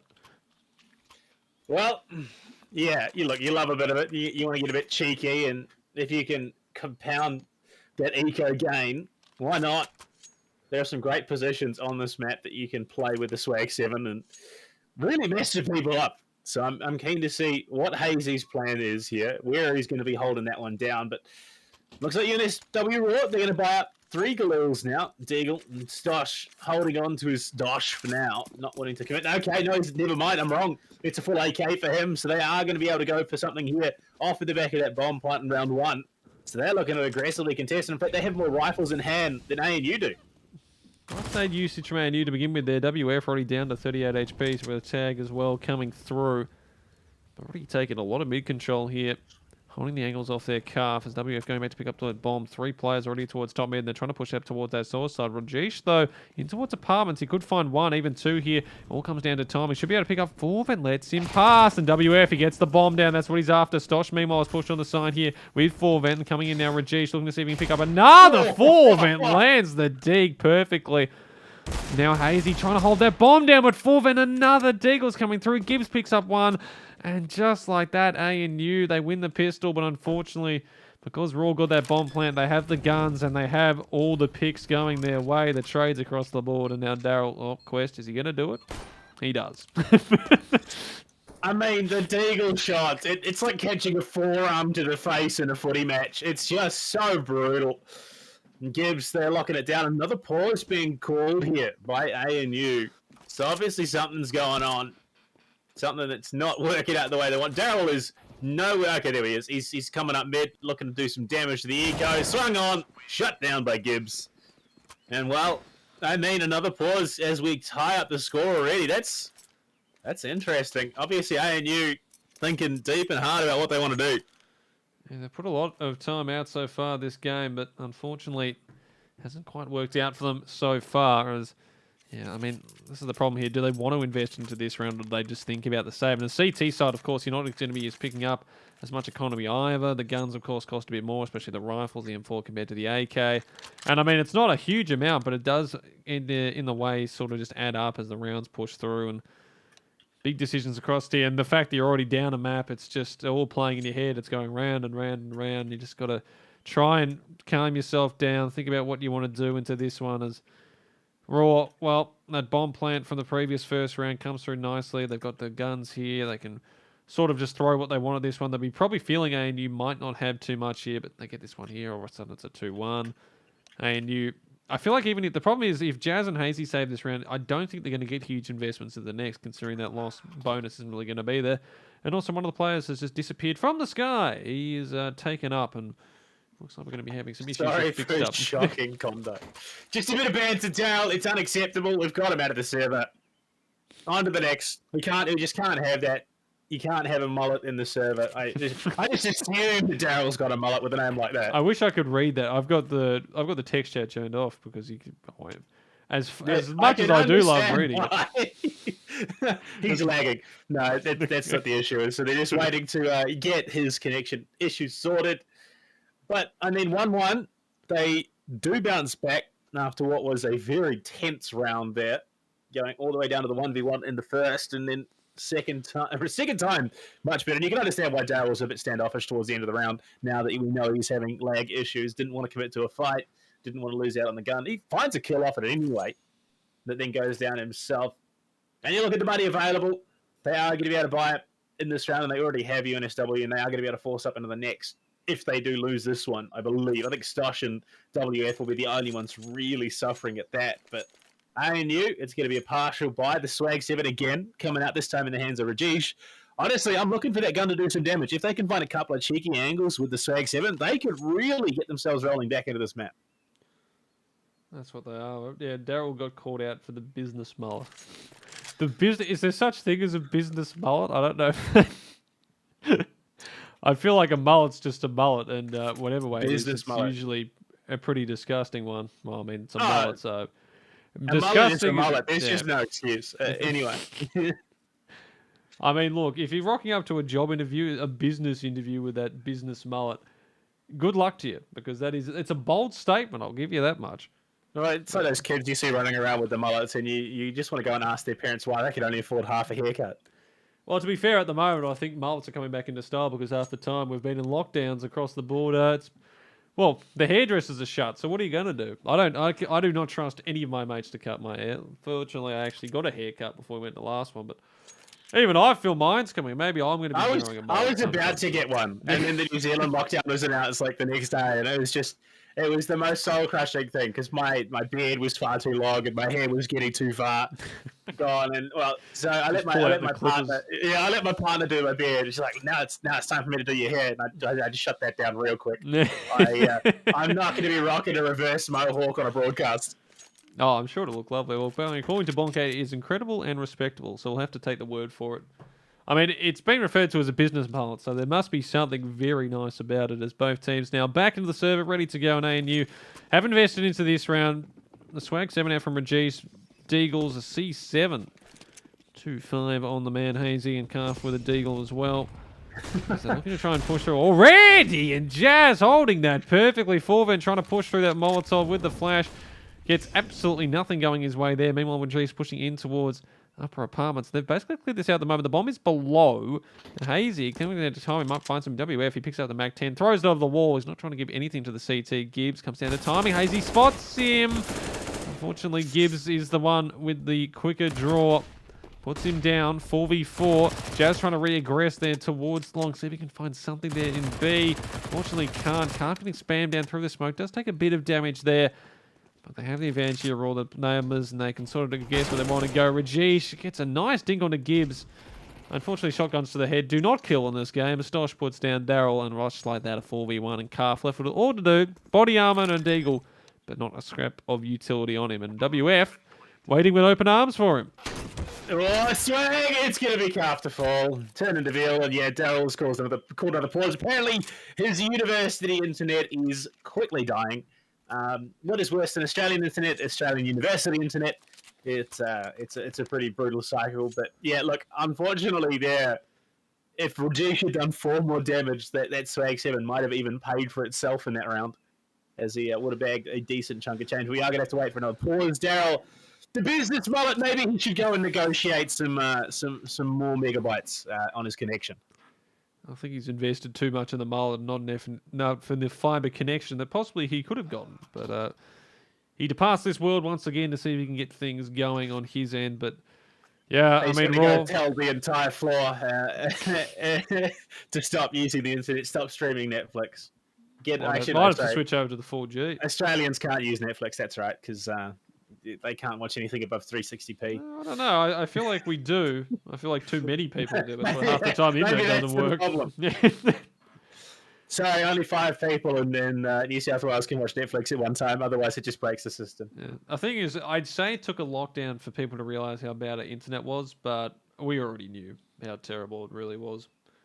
There's been absolutely no change whatsoever as I mean, again, we just look at that round from Raw going back there. They get that numbers advantage. They did get a bit spicy there at the start, ain't you? With a nice you guys 4 versus 4. Oh no, this That's this not a is good quickly. sign. This is So okay, so we'll update you on chat. So Gibbs, Jazz asked, "How's everyone's day going?" Gibbs apparently is learning a piano song. WF responded to Jazz and how you think I'm playing with Sir Quest right now. So it's definitely going interesting. Apparently WF has been playing a lot of Valheim recently.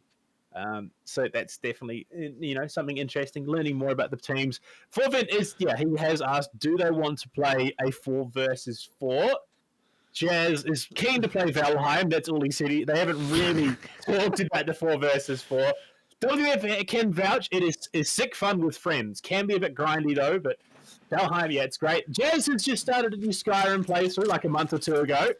Frog from the Twitch chat, Frog for one, is saying he'll sub in for Daryl, so they'll have him there if they do need someone to come in. I don't know if that's actually allowed, unfortunately, Frog. You could definitely ask all the moderator staff, but they're probably already dealing with other stuff. This happened the other day for the old Meta High School Valorant tournament. So this is the first round of the finals. Like, this is all the schools together, and one of the high school teams only had 4 players, so they had to play a 4v5. Don't ask me how that happens. Like, everyone's in lockdown pretty much across the board, and you somehow cannot field a team because you got the times wrong that were given to you 2 weeks in advance. I'm not going to name the school, but they know who they are, and if they're definitely not watching or listening to this. Not to call anyone out, but I will say this. I did think some of the guys over in the uni, everyone can be a bit disorganized, but the high school students, there are some very skilled players, but oh dear Lord, they need some organizational skills, because some of the things that have been happening over that way, makes you scratch your head. But as we see, Jazz is suffering from a bit of poo brain. He's just said, "Have you ever played 100 Thieves?" Wait, damn it! Why did I write 100 Thieves? What I meant to say is 7 Days to Die. So look, I can understand why he got those two confused. It is understandable. They're talking about different games that they're playing at the moment, so no focus at whatsoever being put into this matchup. Might be conflict of no. interest. Oh yeah, well, Frog's also on another uni team, so that might there could be some slight conflict of interest there. I don't know. I mean, it's all technical mumbo jumbo at that point, but yeah. So I hope you guys are enjoying this podcast. By the way, this is after WF has beat Valheim, they're going to jump in and play some 7 Days to Die with Jazz. Nice. It's good to see, good to see the camaraderie between Counter-Strike players in the University League. Oh, it's what we love to see. That's just exactly. It's all about having fun in there. And also, for anyone wondering, the scores in the footy: Melbourne currently leading Geelong 31-6. 26 minutes gone in the first quarter. Not bad at all there from the D's, who are looking to get into their first and win their first grand final since the 1950s, like late 1950s. I believe it's been 60 odd years. They haven't played a grand final since they lost to Essendon in 2000. So, Demon fans, pretty long suffering.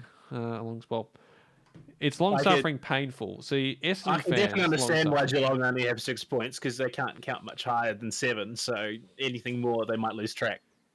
Yes, well, also, I mean, they're all that old and slow that this is it for Geelong. This is probably their last chance, because I feel like their listers are just sort of falling apart. As this stream is falling apart, as we've just started talking about the footy at this point. We're talking about Valheim footy. We've got everyone talking in chat. We're just waiting for Daryl to come back. If he comes back, that's the big question at the moment. Would definitely be keen to help ANU knock out University of New South Wales, says Frog. Well, there you go. You've got a fan there, ANU. A man who wants to give his all, even for your team. I don't know if it's necessarily a fan or just like maybe just want to knock out Raw. Yeah, probably helps Frog down the line. So he's an anti-fan of Raw. He's just preying on the downfall. I want them gone. I don't care who wins, just so long as it's not University of New South Wales and their dumb dog or whatever, however it goes. Oh boy, well. No news. Still here? Well, Arrow, it's because we're still waiting for Daryl. quite like my father, he went back to the store to get some cigarettes, and he has never returned. I think he may have been messaged by someone in the chat and been told about how much we're bullying him. So maybe he's mullet. Oh, poor old Daryl. He's just copping it from all sides at the moment. His team's getting beaten. It's just all falling apart. He's going to try his hotspot, and if they can't get him to sort that out, they're going to pull in their silver sub. Well, which, hey, look, it'll make for an interesting match. Well, I mean, look, things can't particularly get worse for ANU at the moment. They lost the first map 16-2. Now Daryl can't connect to the server because his internet's just absolutely died on him. There you go. They might have the sub coming back in, so you never know. Maybe, but things can turn. This is what they need. Daryl's back in, so hopefully they can make something happen here. The call has been made. Apparently, they are subbing Daryl out. So Viridian apparently is the player that will be coming in. The Silver Surfer, as the Silver. Hey, look, Silver Surfer is a pretty scary dude, if I'm being honest, because he heralds the destruction of worlds. So honestly, probably the one you do want on your team. This man he's been waiting. He's been in the wings for that long. This is his moment. He's been waiting for this. Daryl's gone. You can imagine he was sitting on the couch. He's ready to enjoy the Friday night off, and then hang on, there's Daryl. Yeah, he was in, but the call was made that they were going, okay, no, he's good to go. Can we get a match medic, BK? Sir Quest is asked. How's the ping looking? Well, it's 8 ping, so I don't really know. If that's his hotspot, then I really need to ask him what he's hotspotting from, because that is fantastic stuff. And yes, it looks like we've got ourselves around. We're back, ladies and gentlemen. It is here. Wow, it was what a fantastic little bit of the podcast we had there over at AEL University. We love to have fun, as we also love to watch CS, and what we do here is Raw. 2-1 up here on Inferno, taking out that first map on Overpass, and they're looking to try and push through here for round number 3 already. Aggressive towards the mid, Car swinging out. OBF will put him down, Gibbs as well. The trains back and forth, 5-3 just like that. And ANU, just one player on the side here, Rajesh. He's already been spotted out as well. The P250 shot cannot land, and just like that, the bomb is, well, actually nowhere near the terrorist, but I guess they don't really need it at this point as Daryl is left all alone. He's fixed his internet, and he's ready to go and try and win this one out here. He's on the hunt, but unfortunately, the player hunting him is just a little bit more clinical in their execution, and Gibbs will shut it down. Okay, we're going to this. Okay, the call has been made. Apparently, we are having the sub come in. Daryl has been taken out the back of the shed, and he will be coughing one to the back of the head, I think. So all that he got back in, he's got decent ping by the looks of things. He's even got a kill. And now he's being taken out of the game. What is happening? What is going on? They made the call, and they're just going to keep playing. So maybe they're joking. I don't know. Maybe it's all just a bit of a meme. It's I was looking forward to the Silver Surfer coming in, but it looks like we have been. So Roy has asked to unpause the match. Jazz has countered with an offer of knife mid. I mean, look, anything to get us underway in a few more rounds. I think that's the. Maybe Jazz is the one with the business model, because he's trying to wheel and deal his way through this match of Counter-Strike here on Inferno. Oh, this is... Well, it's all going to plan for ANU. This is actually just... this is just their strat, I imagine, you know. Just they've put Raw in the corner. They've gone, like, you've got to play around us. Our players are losing internet. Like, wink, wink, our internet is down. Oh, no. Let us just sub in our Silver Surfer, which is actually, as we were referring to earlier, Dick Stacey from Order, who's taking a break from coaching Valorant. Here he is. Didn't you know that Calf is actually Dick Stacey? Has been this entire time. Who's the replacement then? Who are we going to say that is? It's going to be Dexter. Oh, Dexter. Oh, yes, I do. A bit of Sexter Dexter. We always love the big man. He's come all the way from Europe and playing at Mouse Sports just to pop in. He's running through like 5 different VPNs just so he can play on here with below 150 ping. So it's going to be good to see him playing back in Australia for the first time in God knows how long. Apparently, Daryl, the reason he's out now isn't because of his neck. He's gone to watch Cog versus 8-Ball in the CSGO qualifiers, of course, which is, look, I understand, Daryl. AEL, it's not everyone's cup of tea, but you've got to commit, man. I know 8-Balls versus the other. It's good what you mean to say is AEL is not everyone's cup of iced tea. Yes, or Chatime tea for that matter. That's the one. I mean, it could be well. I mean, you can do an iced tea with Chatime. I mean, I don't know if you can do iced coffee with Chatime. I need to look into that. I believe they do. They did do one. You know what the worst bit Just is? add coffee to it. It's fine. I'm a big fan of Chatime, but the closest one is 2 hours drive away here in New Zealand. We have like one store in the country, and it's 2 hours away, and it's in the one city that's in full lockdown here at the moment. So I got offered like to last playoffs, the Rainbow Six. They're like, yeah, no, we're going to give all the casters a supply drop of some Chatime, and I'm just sitting here crying in the corner because they can't get any to me. It was going to cost them an extra like 150 to Uber Eats it. Oh, that's just the investment they need to make. I mean, look, you're the talent, you're the caster. You need to push it through. Also, Hex was saying, I wonder if this is some big brain play to break the flow of university. I mean, it might be. Well, and I probably has at this point as we finally get back into another round. And you all ever seen Wreck-It Ralph is our man to come in. Hold on, is his avatar Kanye? I think I'm pretty sure that is. It's Kanye with Princess what's her name, the Princess Penelope's hairdo. That's phenomenal. I want ANU to win now. I'm sorry, I've changed the allegiances. I mean, I'm pretty sure that's just what Kanye looks like now after he dropped Donda. As we look in towards this round here, Jazz starting off perfectly with 2 kills and even surviving with that 1 HP. That Molotov hopefully doesn't spread towards him there. Hazy goes down, but I don't know if they're aware that he's still sitting towards that position. WF bring you back into a 3v3, and then also Gibbs picking up Wreck-It Ralph. He's gone. Unfortunately, he can't get the first kill on the board he's looking for. Just like that, a 1v3. Regis left all alone here. Gibbs already pushed through. Looking around towards that connector area, and Regis, depending on where he goes, this could be pretty interesting because Gibbs might be here. He gets doshed. Well, you know what? I'll just go out, Ram, swing out, just knock you right on the head. And Raw pick up their 4-1. And, yeah. Big Brain dropping your worst player for a top 28 LV player, Wreck-It Ralph. I mean, I'm not even going to bother checking that because it is Wreck-It Ralph. So Wreck-It Ralph was the hero of the movie. So, I mean, Silver Surfer was a villain. We've pulled in a hero. It's just, Well, this is because they're downtrodden. He gets kneecapped, still lands the shot on the poor forward, and it's just coming apart at the seams. ANU are getting demolished, and no chance, no clue. And Regis, he's the last line of defense. Carp is moments away from dying. He gets a WF, but Gibbs is going to trade him out, and then Regis is done.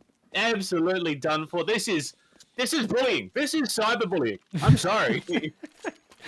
I mean, the thing is here for all, so they've got the Wreck-It Ralph. They've got our man over here. And this is kind of the thing. This is what will work well for them. Because, Wreck-It Ralph, it starts off, he's the downtrodden hero. Everything's against him. And it's like that now. They're down 5-1. But the redemption art starts now. This is where things start going his way. They get it close again, but all of a sudden it falls through again. All of a sudden they think they've got everything and they're back down. But then finally the final push, Ralph diving into a volcano, or in this instance diving into the inferno of all things, comes out, wins the day, and just like that, ANU win this map 16-14. And that's definitely how it's going to happen.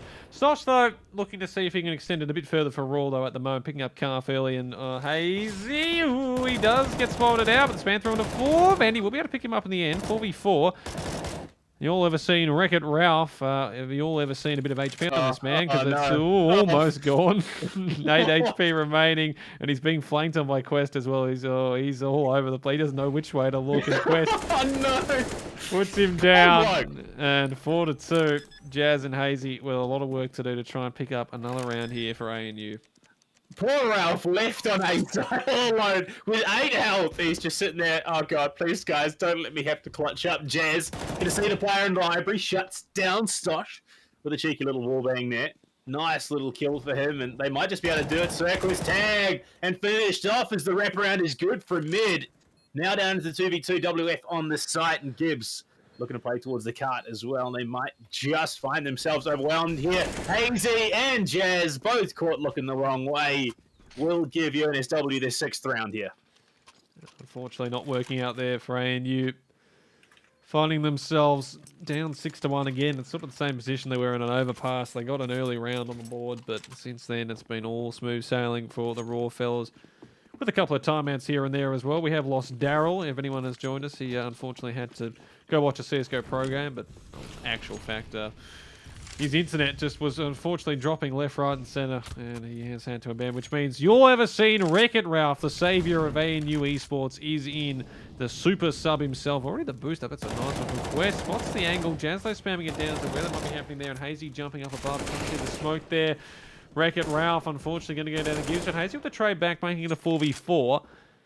The bomb sort of towards that position. I don't know if they spotted that. The P90 up and towards balcony here. Carr gets a spam down onto Gibbs. Stosh with the immediate trade back though. The A side, just one player remaining there. It's Rajesh. The flash out from WF for Forvent to swing on that. Hazy tanks him down.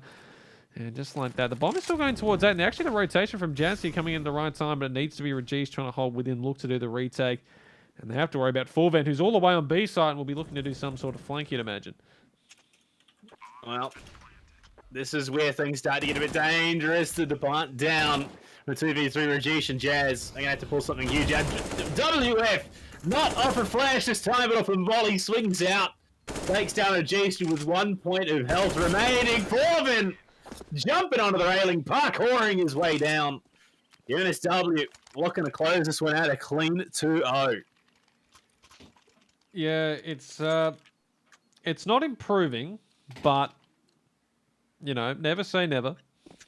There's always a chance. Sirquest has actually been picking up the scout here, so he's feeling pretty good. They could have bought an AWP, but he's thinking, you know what, get the scout out, fellas. Watch this. I'm going to do something now. Those nades are going to land nicely with a few of those players. So good nade damage there from AD to start off the round. Spam with the Deagles, and Sirquest throwing his own back. That is going to land right on top of Jazz. Now Forvent Hayes, he's trying to push through the smoke. He's holding that angle perfectly, and just like that, the B side is completely open. They're not aware of it just yet, but the push on here will confirm that. Calf make his way over.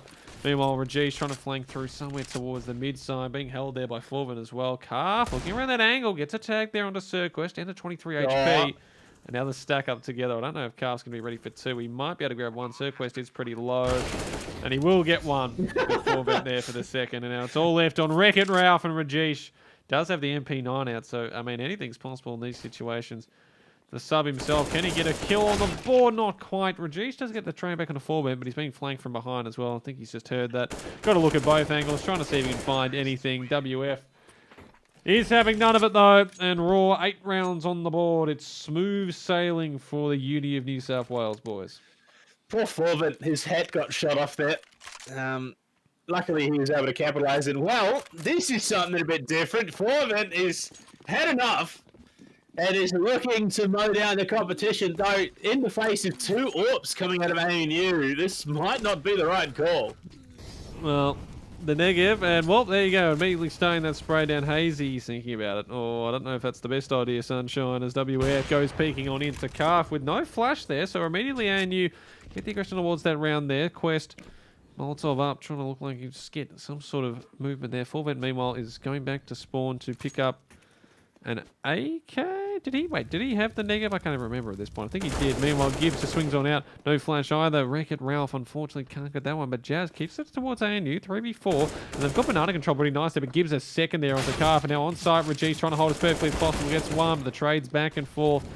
Don't really fall in favour of anyone to say, per se. But a 2v2, the bomb going down. Big chance for ANU to pick up this round as Jazz gets another. And it's all left on Stosh. And he's only got the 28 HP. But with an AK, all it's going to take is a headshot. Ducks under the scope of Jazz, who was just looking too much centric to the side. Whiffs oh man, it would have been a huge headshot and Stosh. Good player on the smoke, spots Hazy. And they may have just thrown away the game. Jazz going to push on up, but Cemetery push could be huge here from Stosh. Jazz, another couple of deep smokes, jumps up onto the Vespa. And they lose the gunfight. Not that it was a fight, and the AWP off the back of it. UNSW from the brink of disaster. Take the round. I mean, yeah, just outplayed there from Stosh in the end. Used the smokes again to his advantage. I mean, 28 HP, and you have to feel there. For Jazz as well, he had the opportunity. He had him lined up. The headshot was there. An opportunity for a second round, and it goes begging for ANU. That nade early towards Banana is going to be pretty nice. Hazy, though, sort of stuck towards that position. The Molotov has to smoke out there as Forvent. So we're going to try and span towards that area. Unfortunately, might be able to give a match, and that's the bomb as well. So Hazy puts that down. They'll look to try and pick that one back up, and it's just the Molotov use Quest. Jazz is actually the one to go down, and then the Molotov going towards there, and now Hazy, he's still stuck in towards that smoke, trying to at least leave, or maybe he's just trying to hope that if the smoke goes away, he might be able to get another one here, and actually he does. WF goes down, now Quest, the AWP out, depending on how they want to play this, can't for the flash up, looking to see if they can get another peek in towards this area, and they do spot Quest, the dink onto him as well, 8 HP. If they can keep holding this angle, they have the bomb. And if they can just hold off here, another one to Hazy. Stosh gets a trade back, but Hazy holding it down. 4 HP. Goes for a pretty ridiculous one there. Now left in the 1v2. The bomb down. Holding the angle, Rajesh, but Gibbs, he's still got utility. He's got 50 seconds, so plenty of time. Maybe this is the round. Is this the round you'll ever seen Wreck-It Ralph can get his first kill on the board? All I could hear was the screeching sound from Assassin's Creed. I mean, it was ambitious, to say the very least, but it gets shut down. Hazy, you got to respect it. It's 4K for him in the round, and now it's on Rajesh and Wreck-It Ralph. Who is going to be the one to close it out? Maybe they use Wreck-It as bait here for Rajesh. It's anyone's guess, but Gibbs has 10K in the back pocket. In fact, 3 players have 5 digits in the bank. And the swing Gibbs. Does he know? Oh, he looks like the worst possible time. Sees the elbow. And it's now down to the super last minute sub. Wreck-It Ralph with a deagle. The Kamicho Dragon in hand to clutch up. Swings out. And unfortunately, I mean, it's Gibbs. 10-1. Massive stuff. UNSW are going to go potentially into the next round of this competition without dropping double digits. 10-1. Again, another opportunity for ANU, unfortunately, goes begging. And, Frank saying that I think he was wrong about which one it was. So apparently this is not the superstar Wreck-It Ralph from the team he thought. It's actually from the Turkish Wreck-It Ralph, who plays in a Tier 3 Vietnamese team. So, Vietnamese team, that's the word I'm looking for. But, I mean, he's still giving his all. And that's what you like to see here is ANU. They've invested into this round fairly heavily with everything. Does mean there's just deagles for Jazz and Rajesh, but just need to find something, a really round calf. All he finds is the bullet straight to the brain. Gibbs. Oh, that's called feeling it, ladies and gentlemen. Bang, bang. And the ace. Oh, it is just completely Gibbs. Oh, that is just. They've got families, man. Come on. Forvent. Unfortunately, cannot replicate what his teammate just did. Will go down. And, just like that, the bomb Quest deciding he wants to give ANU an opportunity here as he just drops the bomb at their feet. They go, all right, well, if you want to give it to us, if you're that kind, why not? Gibbs, though, is coming in behind. He's thinking of an ace here, possibly. Just towards the back here. He's already down to 41 HP, though. Stosh is pretty heavy as well. And all of a sudden, there's an opportunity. Jazz gets another, and Hazy gets that. And all of a sudden, Stosh, he has grabbed the bomb, but he's left in a 1v2. Only 12 HP. And ANU have swung this around from a 5v2. And have given themselves a huge opportunity. 37 seconds and counting. And now Stosh just kind of has to decide what to do. Does he wait here as much as possible? Doesn't matter. Hazy, the flash swings on out. Stosh is standing there right for him. And just like that, ANU, they find their second. There it is, 2-10. And they breathe life. It's worth noticing, it's 19-4 right now. Those headshots were just crisp. The man should be teaching because he just put on a clinic. I don't know if it's crisp with a K or crisp with a capital C in that regard, because I mean, I feel like both words at that point just crisp with a capital Q. Capital Q. Oh, that's a good absolutely crisp. And coming into this round, you got 3 remaining in the half. WF just runs through the molly. Rajesh is there. Stosh goes down as well, but again, it's Gibbs. The guy's got a 5 KD right now, as he's going to rotate himself back out with only 10 health to his name. This is getting a bit interesting here. 4 versus 3, so entirely possible that ANU take this one away from themselves. Oh no, Sir Quest, you are not nearly as sneaky as you think you are. Oh, that could have gone horribly wrong. Hazy tagged up the single time. Gibbs looking for a head. He's going to do it again. That's his second. Can he complete the history repeat and do what he did in that last round? But Forvent sneaking up, looking to try and go where no man has gone before. But Gibbs, the call's been made. It's the pullback. He's going to rotate himself back through apps. And they're going to look to try and sneaky hit this B-side. Jazz making his way there now, sort of aware that something might be happening. 40 seconds left on the clock as he makes the rotation across. The thing is, Forvent hasn't completely gone across here, and he's also going to be joined by Calf as they make their way there. And Forvent, he doesn't have any smoke, so he can't really put it down. He needs to try and get these angles first. Looking the wrong way, though, and Jazz puts him down, and now, Unfortunately for Gibbs, he's been on fire the last few rounds in this entire map, really, but 10 HP against 3 players. He does have a bit of utility, but you feel like it's one bridge too far. And Jazz shuts him down, and ANU, they string rounds together for the first time this series, 10-3. And they're just starting to find their mojo, and I feel like it's Wreck-It Ralph. He's the good omen for them. He's woken them up. He's just, putting it all together. And here good we omen, go. sacrificial lamb, you be the judge. He's the one that suffers so his team can succeed. And the gun's being passed around. Sirquest, he's going to be relegated to just a Glock and a bit of utility. Does have the helmet and armor, obviously, but Hazy, full flashed out there, has to tuck in behind the building supplies, but he's going to find 2 and a 3rd for his efforts. Losing Jazz is an acceptable price to pay for 3 massive kills. Yeah, ANU just turned it on the last few rounds, holding this down perfectly. The bomb sitting towards Banana, and Gibbs and Stosh with it all to do in this 4v2. Molotov's going out from both teams, pushing the forward here. Daisy, though, in the corner is going to be taken down by Stosh. Bomb is retrieved. Depends if Raw wreck it. I don't know if that was the play there, big man. He goes down. All of a sudden, Raw put this back into the 2v2 calf. Thinking about pushing through that smoke, but decides going towards the coffin area is going to suit him better as he goes through that unbuilt church. Gibbs looking around the corner for another kill on the round. Looking the wrong way, though, and Calf puts him down. 2v1. Stosh. Now it becomes a problem because he has to get the bomb down. Rajesh holding the back angle there, and it comes down to whether or not he wants to plant the bomb and try and find a number 1 pick here first, and he will get that one on a Rajesh, and now it's all left on the Calf in the 1v1. But he can just sort of wait out the time here. Stosh has to plant at some point. It comes down to angles and timing, and Calf gets the better of Stosh there, looking the wrong way. And that is going to be round number 4. ANU, they're on a roll here. You can't stop them. On the bounce back, looking to close that gap just a little bit further. I mean, it's not that 7-8 half that we predicted, but it's coming into a much more doable position for them once they head over to the T side. But Stosh is looking for something cheeky on his own. He's got the sawn off there. What can he find? That's a... I mean, what is it? Oh no, Forvin just spotted through the edge of the smoke. One gun. Does Stosh pick it up? That's the question, though. Nah, he's going to commit. They're going to go for that full push through apps. That's what they're thinking right now. And they've got an opportunity to try and pick up number 5 here, ANU. They've dominated, really, these last few rounds when they've got these early picks. And Raw looking to try and do the burst out from his apartments. Rajesh holding the angle as well as Wreck-It. Unfortunately, he's not holding it no more, and Rajesh, his rear is being revealed. Gibbs gets another, and just like that, they've swung it back into a 4v3. The orb coming out here from Calf gets one, but Gibbs there for the immediate trade. And now the bomb going down from Stosh. Jazz and Hazy with it all to do in this final round of the first half. Here we go. Gibbs, 24-6, so he's currently, he's sporting that 4-0 KD.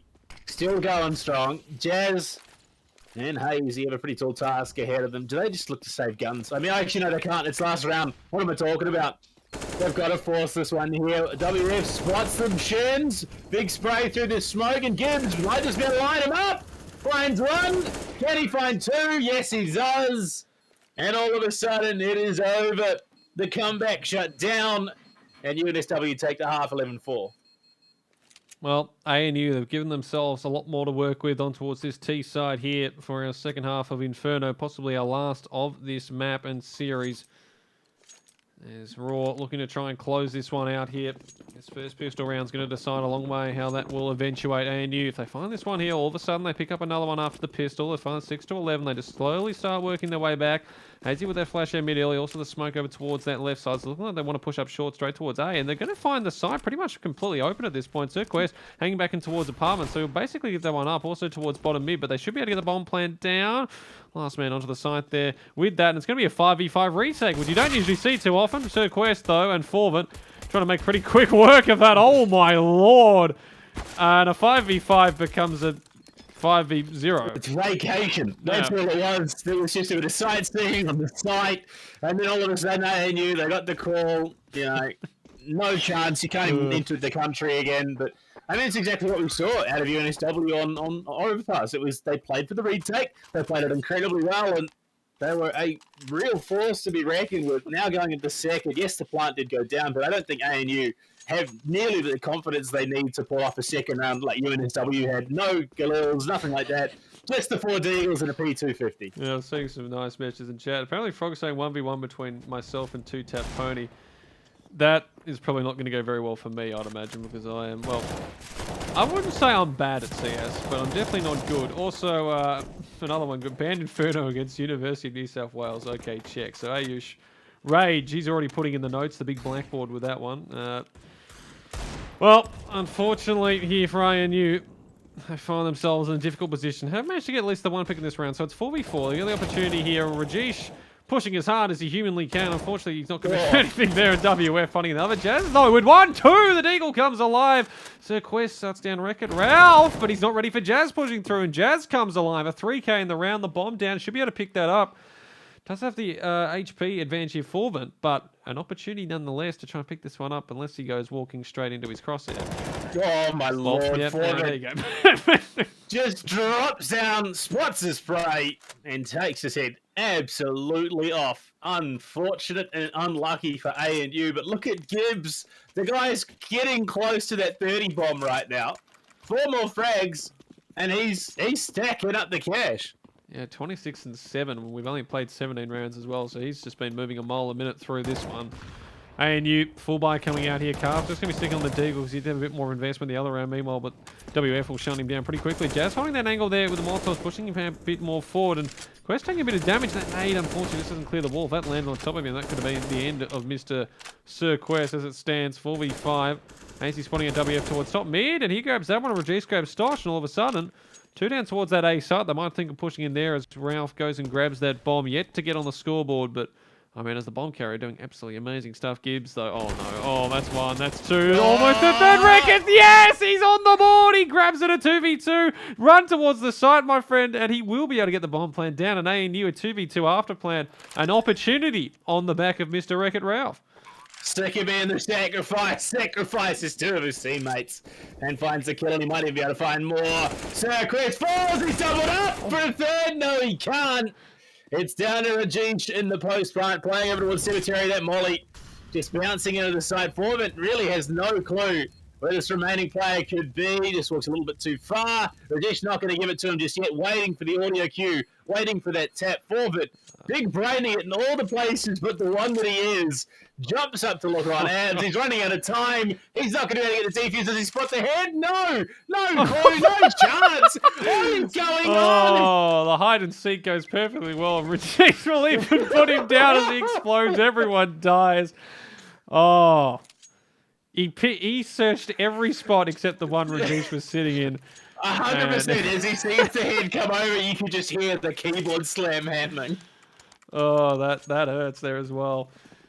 5-13, ANU pick up their first round of this second half, and Raw, well, off the back of that, have to sort of force buy into this one. Deagles across the board. Couple of bits of utility. As ANU, they have an opportunity to pick up a 60 with a full buy here. And Sir Quest, he's in that gap, and Jazz, the nice spray down. Forvet around the corner as well. If he wants to try and find that one, he's pushing there with Hazy. If they find a second here, that's what they're after. And Forvet, missing those initial shots, will fall back. And as they look to try and aggress towards this B site. Just a bit of panic there, pulls off, keeps himself alive at the very least. So they do have that to work with. Stosh is going to see that smoke coming through mid. Gibbs swings, but Hazy on the job, very aware. Forvent follows up with a kill on a Jazz, but he's taken down yet again. Rajesh falls, WF with those Deagles, doing some big damage. Plant will be going down on B. But with the health in the realms that it is, these Deagles could do even more damage to the economy, and Stosh has bagged himself an AK as well. Contest going to be coming the way of that CT spawn. Wreck-It Ralph in church, if he goes down here, could give up a pretty powerful position to UNSW. Well, there's opportunities here, and they're not even going to look for you just to save pretty much across here. So Stosh, yeah, does get that AK, so still to save that. But ANU, 6 rounds on the board. And they get their first ones of this second half underway, back-to-back rounds. And, no, WF, don't do it. You're a counter-terrorist. He was thinking about it. He was... Oh, I think we switched away just before it happened, which, I mean, we had to kind of do at that point. Or maybe he saved the chicken. Who knows? Make up your own WF story. Maybe WF is secretly a dirty cop. It's all up to your own imagination in that regard, because we don't know the end of the story, but maybe you do. Send your fan fictions The to us. security At cam AEL footage University. was secretly deleted. We don't know what actually happened, but there is going to be an inquiry into his conduct later on this year. He may be stripped of his commission. Well, now Raw. Again, they don't really have the buy towards this round. They have just got Deagles. Stosha does have that saved Acro across. And ANU looking to pick up their 7th here as Rajesh pushing in towards these apartments areas. The only man here, so he might just try and hold the angle, be this anchor towards the A site, see if he can pick up a rotating player. Meanwhile, it's just Raw. They're deciding, well, we don't really have the utility. We don't even really have the weaponry, so we'll just hold the angle forward. Thinking of possibly putting a 1 into Gibbs there, but at the last second, the sides together. Gibbs swing on out, does spot our calf, and now they're running into 4 players on here, so they need to find these kills if they can for. But oh no, the gap in the smoke picks up one on the calf, and now the push in from Jazz. He goes down as well. Wreck-It Ralph, he's just running through. You might want to check. There might be a gap in that smoke, and all of a sudden it's fallen apart here. Hazy gets 1, but a 2v4. The Deagles and the hold on this towards this B side has come alive, and Quest. How did he get that? What? Man's been watching too many movies. Wanted is not real life, but somehow he still curved that bullet around. That was an insane shot to be hitting in motion. Now all left on Rajesh in his area. Where he lives, his area code has been revealed to the other side of things here. He's trying to find what he can. Gets 1, but Stosh not going to allow anything to happen there. 14 for Raw, 2 away from closing this one out now.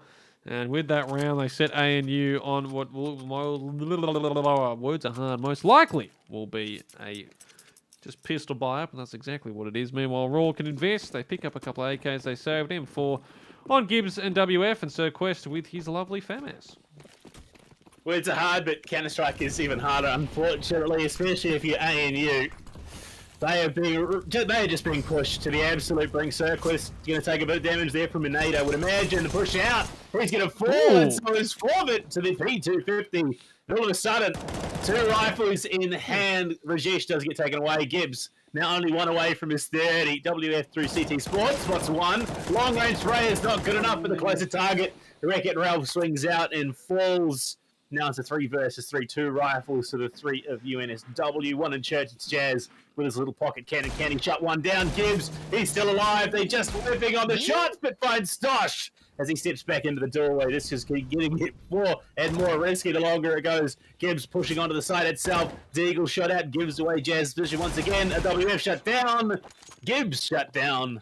And look, they're halfway. ANU are now halfway there. Yeah, halfway there. That is what we like to see. And I mean, a great round for them there. Pretty much pistols across the P250 from Hazy, just completely obliterating the opening on towards that B side. And Raw never stood a chance as they've got, well, this is just an interesting buy. There's an AWP. There's a man just on the USP, which is Sir Quest. 2 Deagles and an M4 and about 4 bits of utility. So they've just gone all in on different sorts of buys here.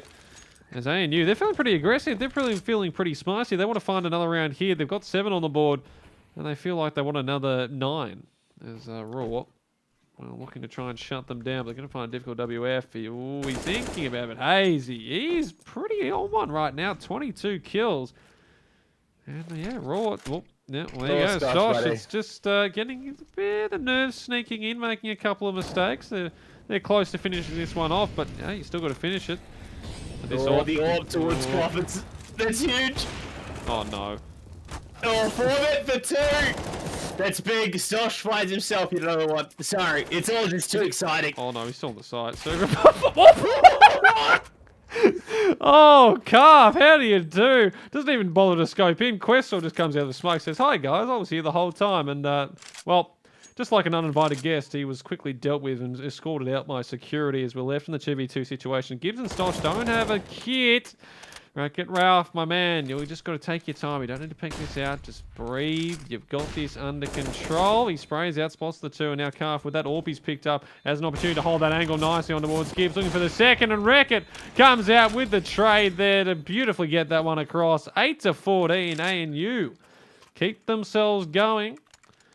Only another 8 rounds to go. Is that an AWP or a swag 7? I don't know. Honestly, there are times when the AWP should be considered a shotgun because that thing is just lethal, even at close range. And Calf, what a round he pulled out there. It looks like it's just going to be a full eco buy, full send up the mid. Stosh falls to a headshot, but Forbin is in looking for more. Finds a hit on one, they take two. Castling's up for another. Hazy can't be felled either, and it's WF alone. He's shut down by Calf, but they take two guns out of hands there. Yeah, I mean, that's exactly kind of round you're after. I mean, you lose a couple of guns where you probably didn't want to, but 9 rounds, they get it pretty simply. And Raw will be back with the full investment here. WF with the Swag 7, which you always love to see, but they're a bit short in utility, even though they've gone into this one, well, full balling, as you would say. And they're going to be starting to think just a bit here as, oh, Hazy, that one didn't quite go to plan, but he's pushing straight in. He's feeling about it. He's feeling another cut. Hazy! Ooh! My man is on one. He's feeling it right now. Stosh, though, this push up towards mid could deal with something here, and that's the bomb. Oh, no. Calf caught in an unfortunate position. Rajesh back towards top mid. He's realised what's going on, but WF isn't ready for him. Standing there. We'll get the spray down. Now Stosh has the bomb, and he's got 3 players to deal with. And Wreck-It Ralph, my man. You've all ever seen Wreck-It Ralph? I guess Stosh hasn't because he wasn't ready for that one at all. 10-14. ANU slowly but surely bringing this one back. Down from 11-4 at one point. That is actual insanity.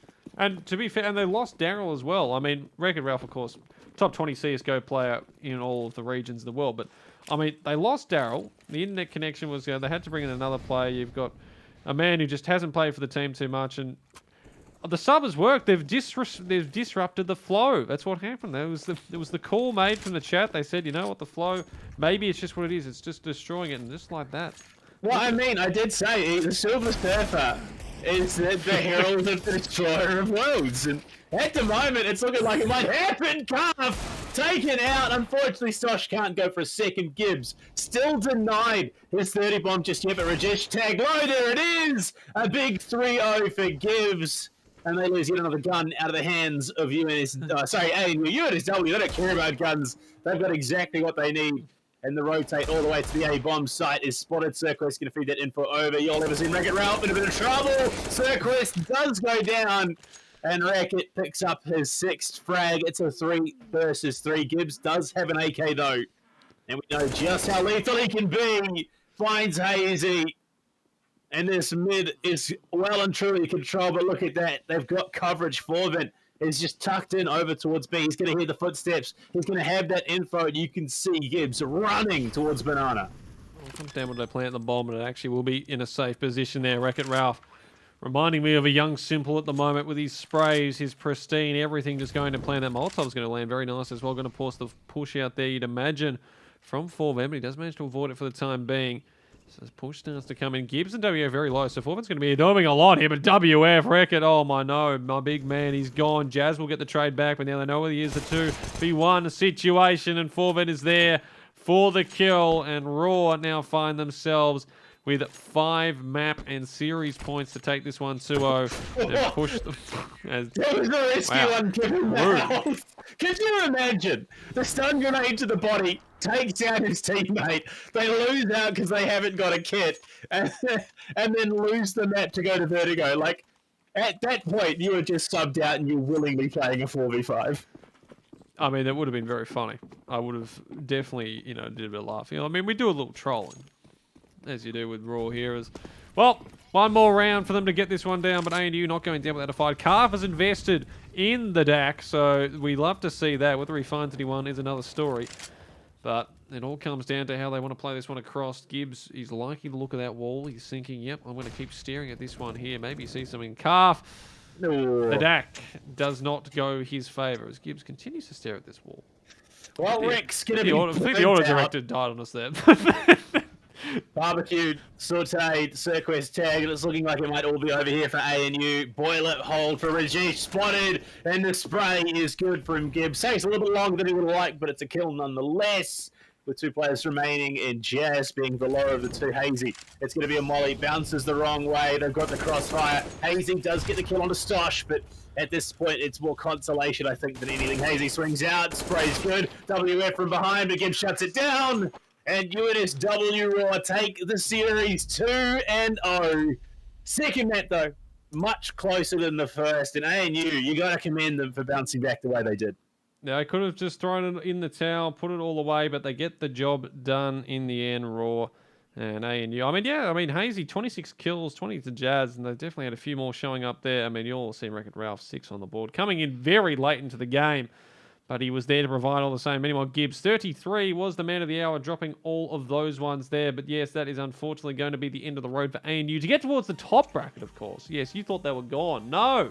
They've still got another chance. They will drop down to the lower bracket, and it does mean they're going to be playing off, I believe, against either the guys over at, yes, Deacon or AUE Black. That game, of course, will be happening tomorrow or a bit later on Sunday. One of those two will be playing up against Raw, and the other one will be up against ANU in the lower losers bracket, as they they call it the losers bracket now. That's a bit harsh, you know. That's not really an uplifting. Lower bracket sounds a lot more morale boosting than losers bracket, but well. That's what it's been named. We're not here to make friends. We're here to crown the winner of the AEL University League Counter-Strike competition. We haven't done that just yet. In fact, it's a wee bit off, but we figured out who will be progressing into the next round. UNSW, honestly, they just monstered their way through it. So, yeah, look, I'm back in what I said. They are definitely a team that will be one to watch going through the remainder of this playoff bracket. Absolutely. They've definitely got a very nice roster on them there. And, I mean, the map picks as well. I mean, Overpass, which was actually ANU's map pick. They were just pristine on the CT side, 16-2 there. They all come together on Inferno. Dropped a couple of rounds late there. You could say that maybe they were just, taking their foot off the gas a bit. But, I mean, all credit to ANU. They could have just, thrown in the towel. It was 1.11 to 10-2, 11-2, exactly where it was on Overpass. But they dug deep, gave a good showing of themselves, and they've got a chance, of course, in the losers bracket coming up next week. So they're not done with yet. And they will try and continue to go on. But meanwhile, they put themselves in a good position here at Raw. They are definitely one of the top teams to look for in this playoff series. And it'll be interesting to see how far they go. But I guess before we end for this evening, let's just run through our sponsors once again. We'll start off with the guys over on Rig. If you're looking for a high quality headset, which is actually hidden behind all our cameras. Let's just switch across to that one because that's even better. Oh, yes, there it is. If you're looking for a high-quality headset, Rig is the guys you want to pick up. You want to find yourself hearing all those beautiful sounds, those footsteps. You turn up the volume to 100%, it's just not enough. Well, Rig will be there to get it all done. It's what it takes to win. It's just that good. Indomie, of course, is our second across the board. If you're looking to feed your game with Indomie, they are the guys to do it. I mean, there's so many times again. I mean, Panda, I don't know about yourself, but you're sitting there thinking, oh, mate, I need a snack. I need something to boost my energy into me. There's always there. That's what's for dinner. They're in the cupboard, ready to go. That's where I'm headed straight as soon as, broadcast ends. It's got to be 2 packets, though. You can never do the one. Yeah. If you're doing 1 packet, you are either rationing very well or you have no appetite. One of the two. But I reckon 2 packets is always the call there because then you get everything across and it's a really nice meal. Also add an egg. Why not for a bit of spicy stuff there? Of course, our guys over at Chatime. Something that Mr. Panda himself has not been able to grab because they live 2 hours away from him. It was a while ago because it is so far away. It's an effort to get that. Oh, yeah, you've got to make a whole day of it. Look, we have to have a talk with the guys at AEL. Maybe we should, we'll have the investment. Surely we've got some leftover money. Maybe if you guys all gave us a bit of a chip in for Blue Panda's, beautiful way to get himself over a Chatime to a $150 Uber, which we always love to see. That'd be very nice across the board there. And finally, our beautiful sponsors at AOC. If you need the best gaming experience from the best monitors on the market, you can find yourself one with AOC. And they've got 170Hz monitors, 144Hz monitors. Just monitors, that do well when it comes to gaming. I mean, I've got a couple of 144Hz myself, actually only one. 60 FPS is the old 60 Hz is one on the right that I've got, which I should probably upgrade. Maybe I'll look to get an AOC. I mean, AEL, they usually drop casters like, free, promotional things. I mean, if you need me to, test something out, AOC, I'm sure that I'd be happy to oblige, 100%, we're willing to work and test those products for you. They may not come back, but we'll test them. Yeah, we'll definitely test them. That's what we're after. But anyway, guys, that is going to be us done for the evening. And there's the Rig one again, just for another viewing, just in case you wanted to see it. But I hope you enjoyed doing all of this with us. It was a bit of fun. Congratulations to Raw progressing to the upper bracket. Bad luck to ANU. They're still alive, though, in that losers bracket next week. But myself and Blue Panda, thank you for being with us. Make sure you go follow this man at BluePanda_casts and Twitter. And possibly Twitter. Do you have a Twitch, Blue Panda? I do. I just don't use it. Well, go follow him anyway, because you never know. Maybe someday it all comes through. But you can catch this man over on the Dota and also mainly the Siege streams for AEL. They're always good fun to do. And you can find myself as well. Just below there. As Daddy Slim on Twitter, also on Twitch. And yeah, just come by. It's always a bit of fun. I love talking, as all casters should. Just talk absolute. It's the job. It's the job. I mean, we've done 2 podcasts really today in the space of how many timeouts we had in between all the rounds. So hey, we had a whole lot of fun, and we also managed to stretch it past 2 hours, which means we get paid extra. So thank you, ANU, for all those timeouts. I think that's how it works. I'm probably completely wrong. We still get paid the exact same no matter what. But we're going to take us to 2 hours. But anyway, guys, thank you for being here. Thank you for joining us for this lovely cast. We will be back next time. I will be back tomorrow with Mr. Two Tap Pony for another one. That is going to be a whole lot of fun. I believe, well, let's have a look before we go. It is going to be Team Uni Melbourne versus Swinbomb Black. So don't miss that one. It'll be fantastic. And we will see you all next time.